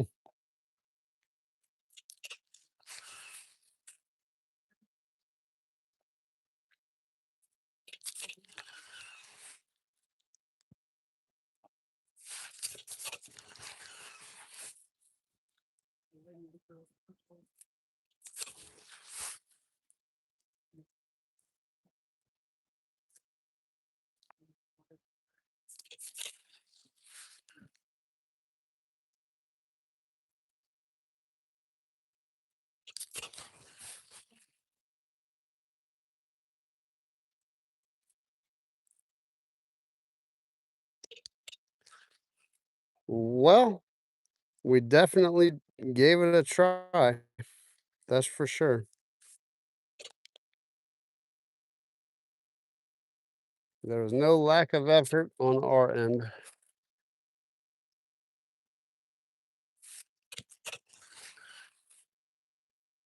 Think I might, yeah, I'm just gonna have to put this spot on pause until like spring because it has just been a ghost town. I just wanted to go live just because I could, just kind of kill some time, but I don't know. I'm not one to like go out and fish and not catch fish. So I want to bring the content to you guys. I know a lot of you say, "Oh, it's all good," but I don't like it personally. Kind of hurts my soul. All right.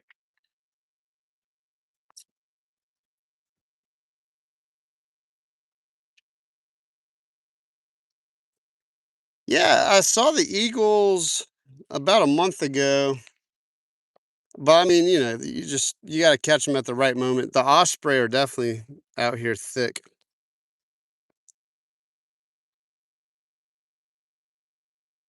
Paul, they don't have carp. I mean, there might be some carp out here, but the salt water I think is too high of an influence for them to stay here regularly. But in the canals in New Orleans, there's a lot of carp. I think you've popped in while I was trying to catch them. It's just I'm gonna get them. I'm gonna have to lock it in one day and just make it a solid decision to go carp fishing in the ditches. I'm gonna catch up with these comments real quick. I tried to get a fish on the last cast, man. I tried. I tried. Dave, you are correct, man. Some days are just like this. No bite. That's bank fishing, though. I always come out here to expect it. That's what I thought. I was talking to Ronyo. He fishes out in Florida. You know Ronyo. You've been on his channel, and he's destroying the sockeye right now. But that's their spawn time in Florida, so that makes sense.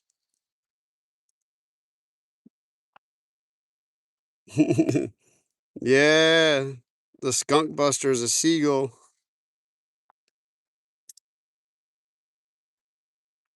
Yeah, the water's not too good looking today. It's got the green tint to it, but with that wind, appreciate you, Solo. Man, you guys are troopers for being in here this long. I really appreciate it. That's my cue. That boat is so he hadn't even like gotten on the throttle yet. It's about to get loud. But appreciate you guys tuning in and stay tuned for the next one. Everyone have a great day. Have a good afternoon. Good night. Ferg out.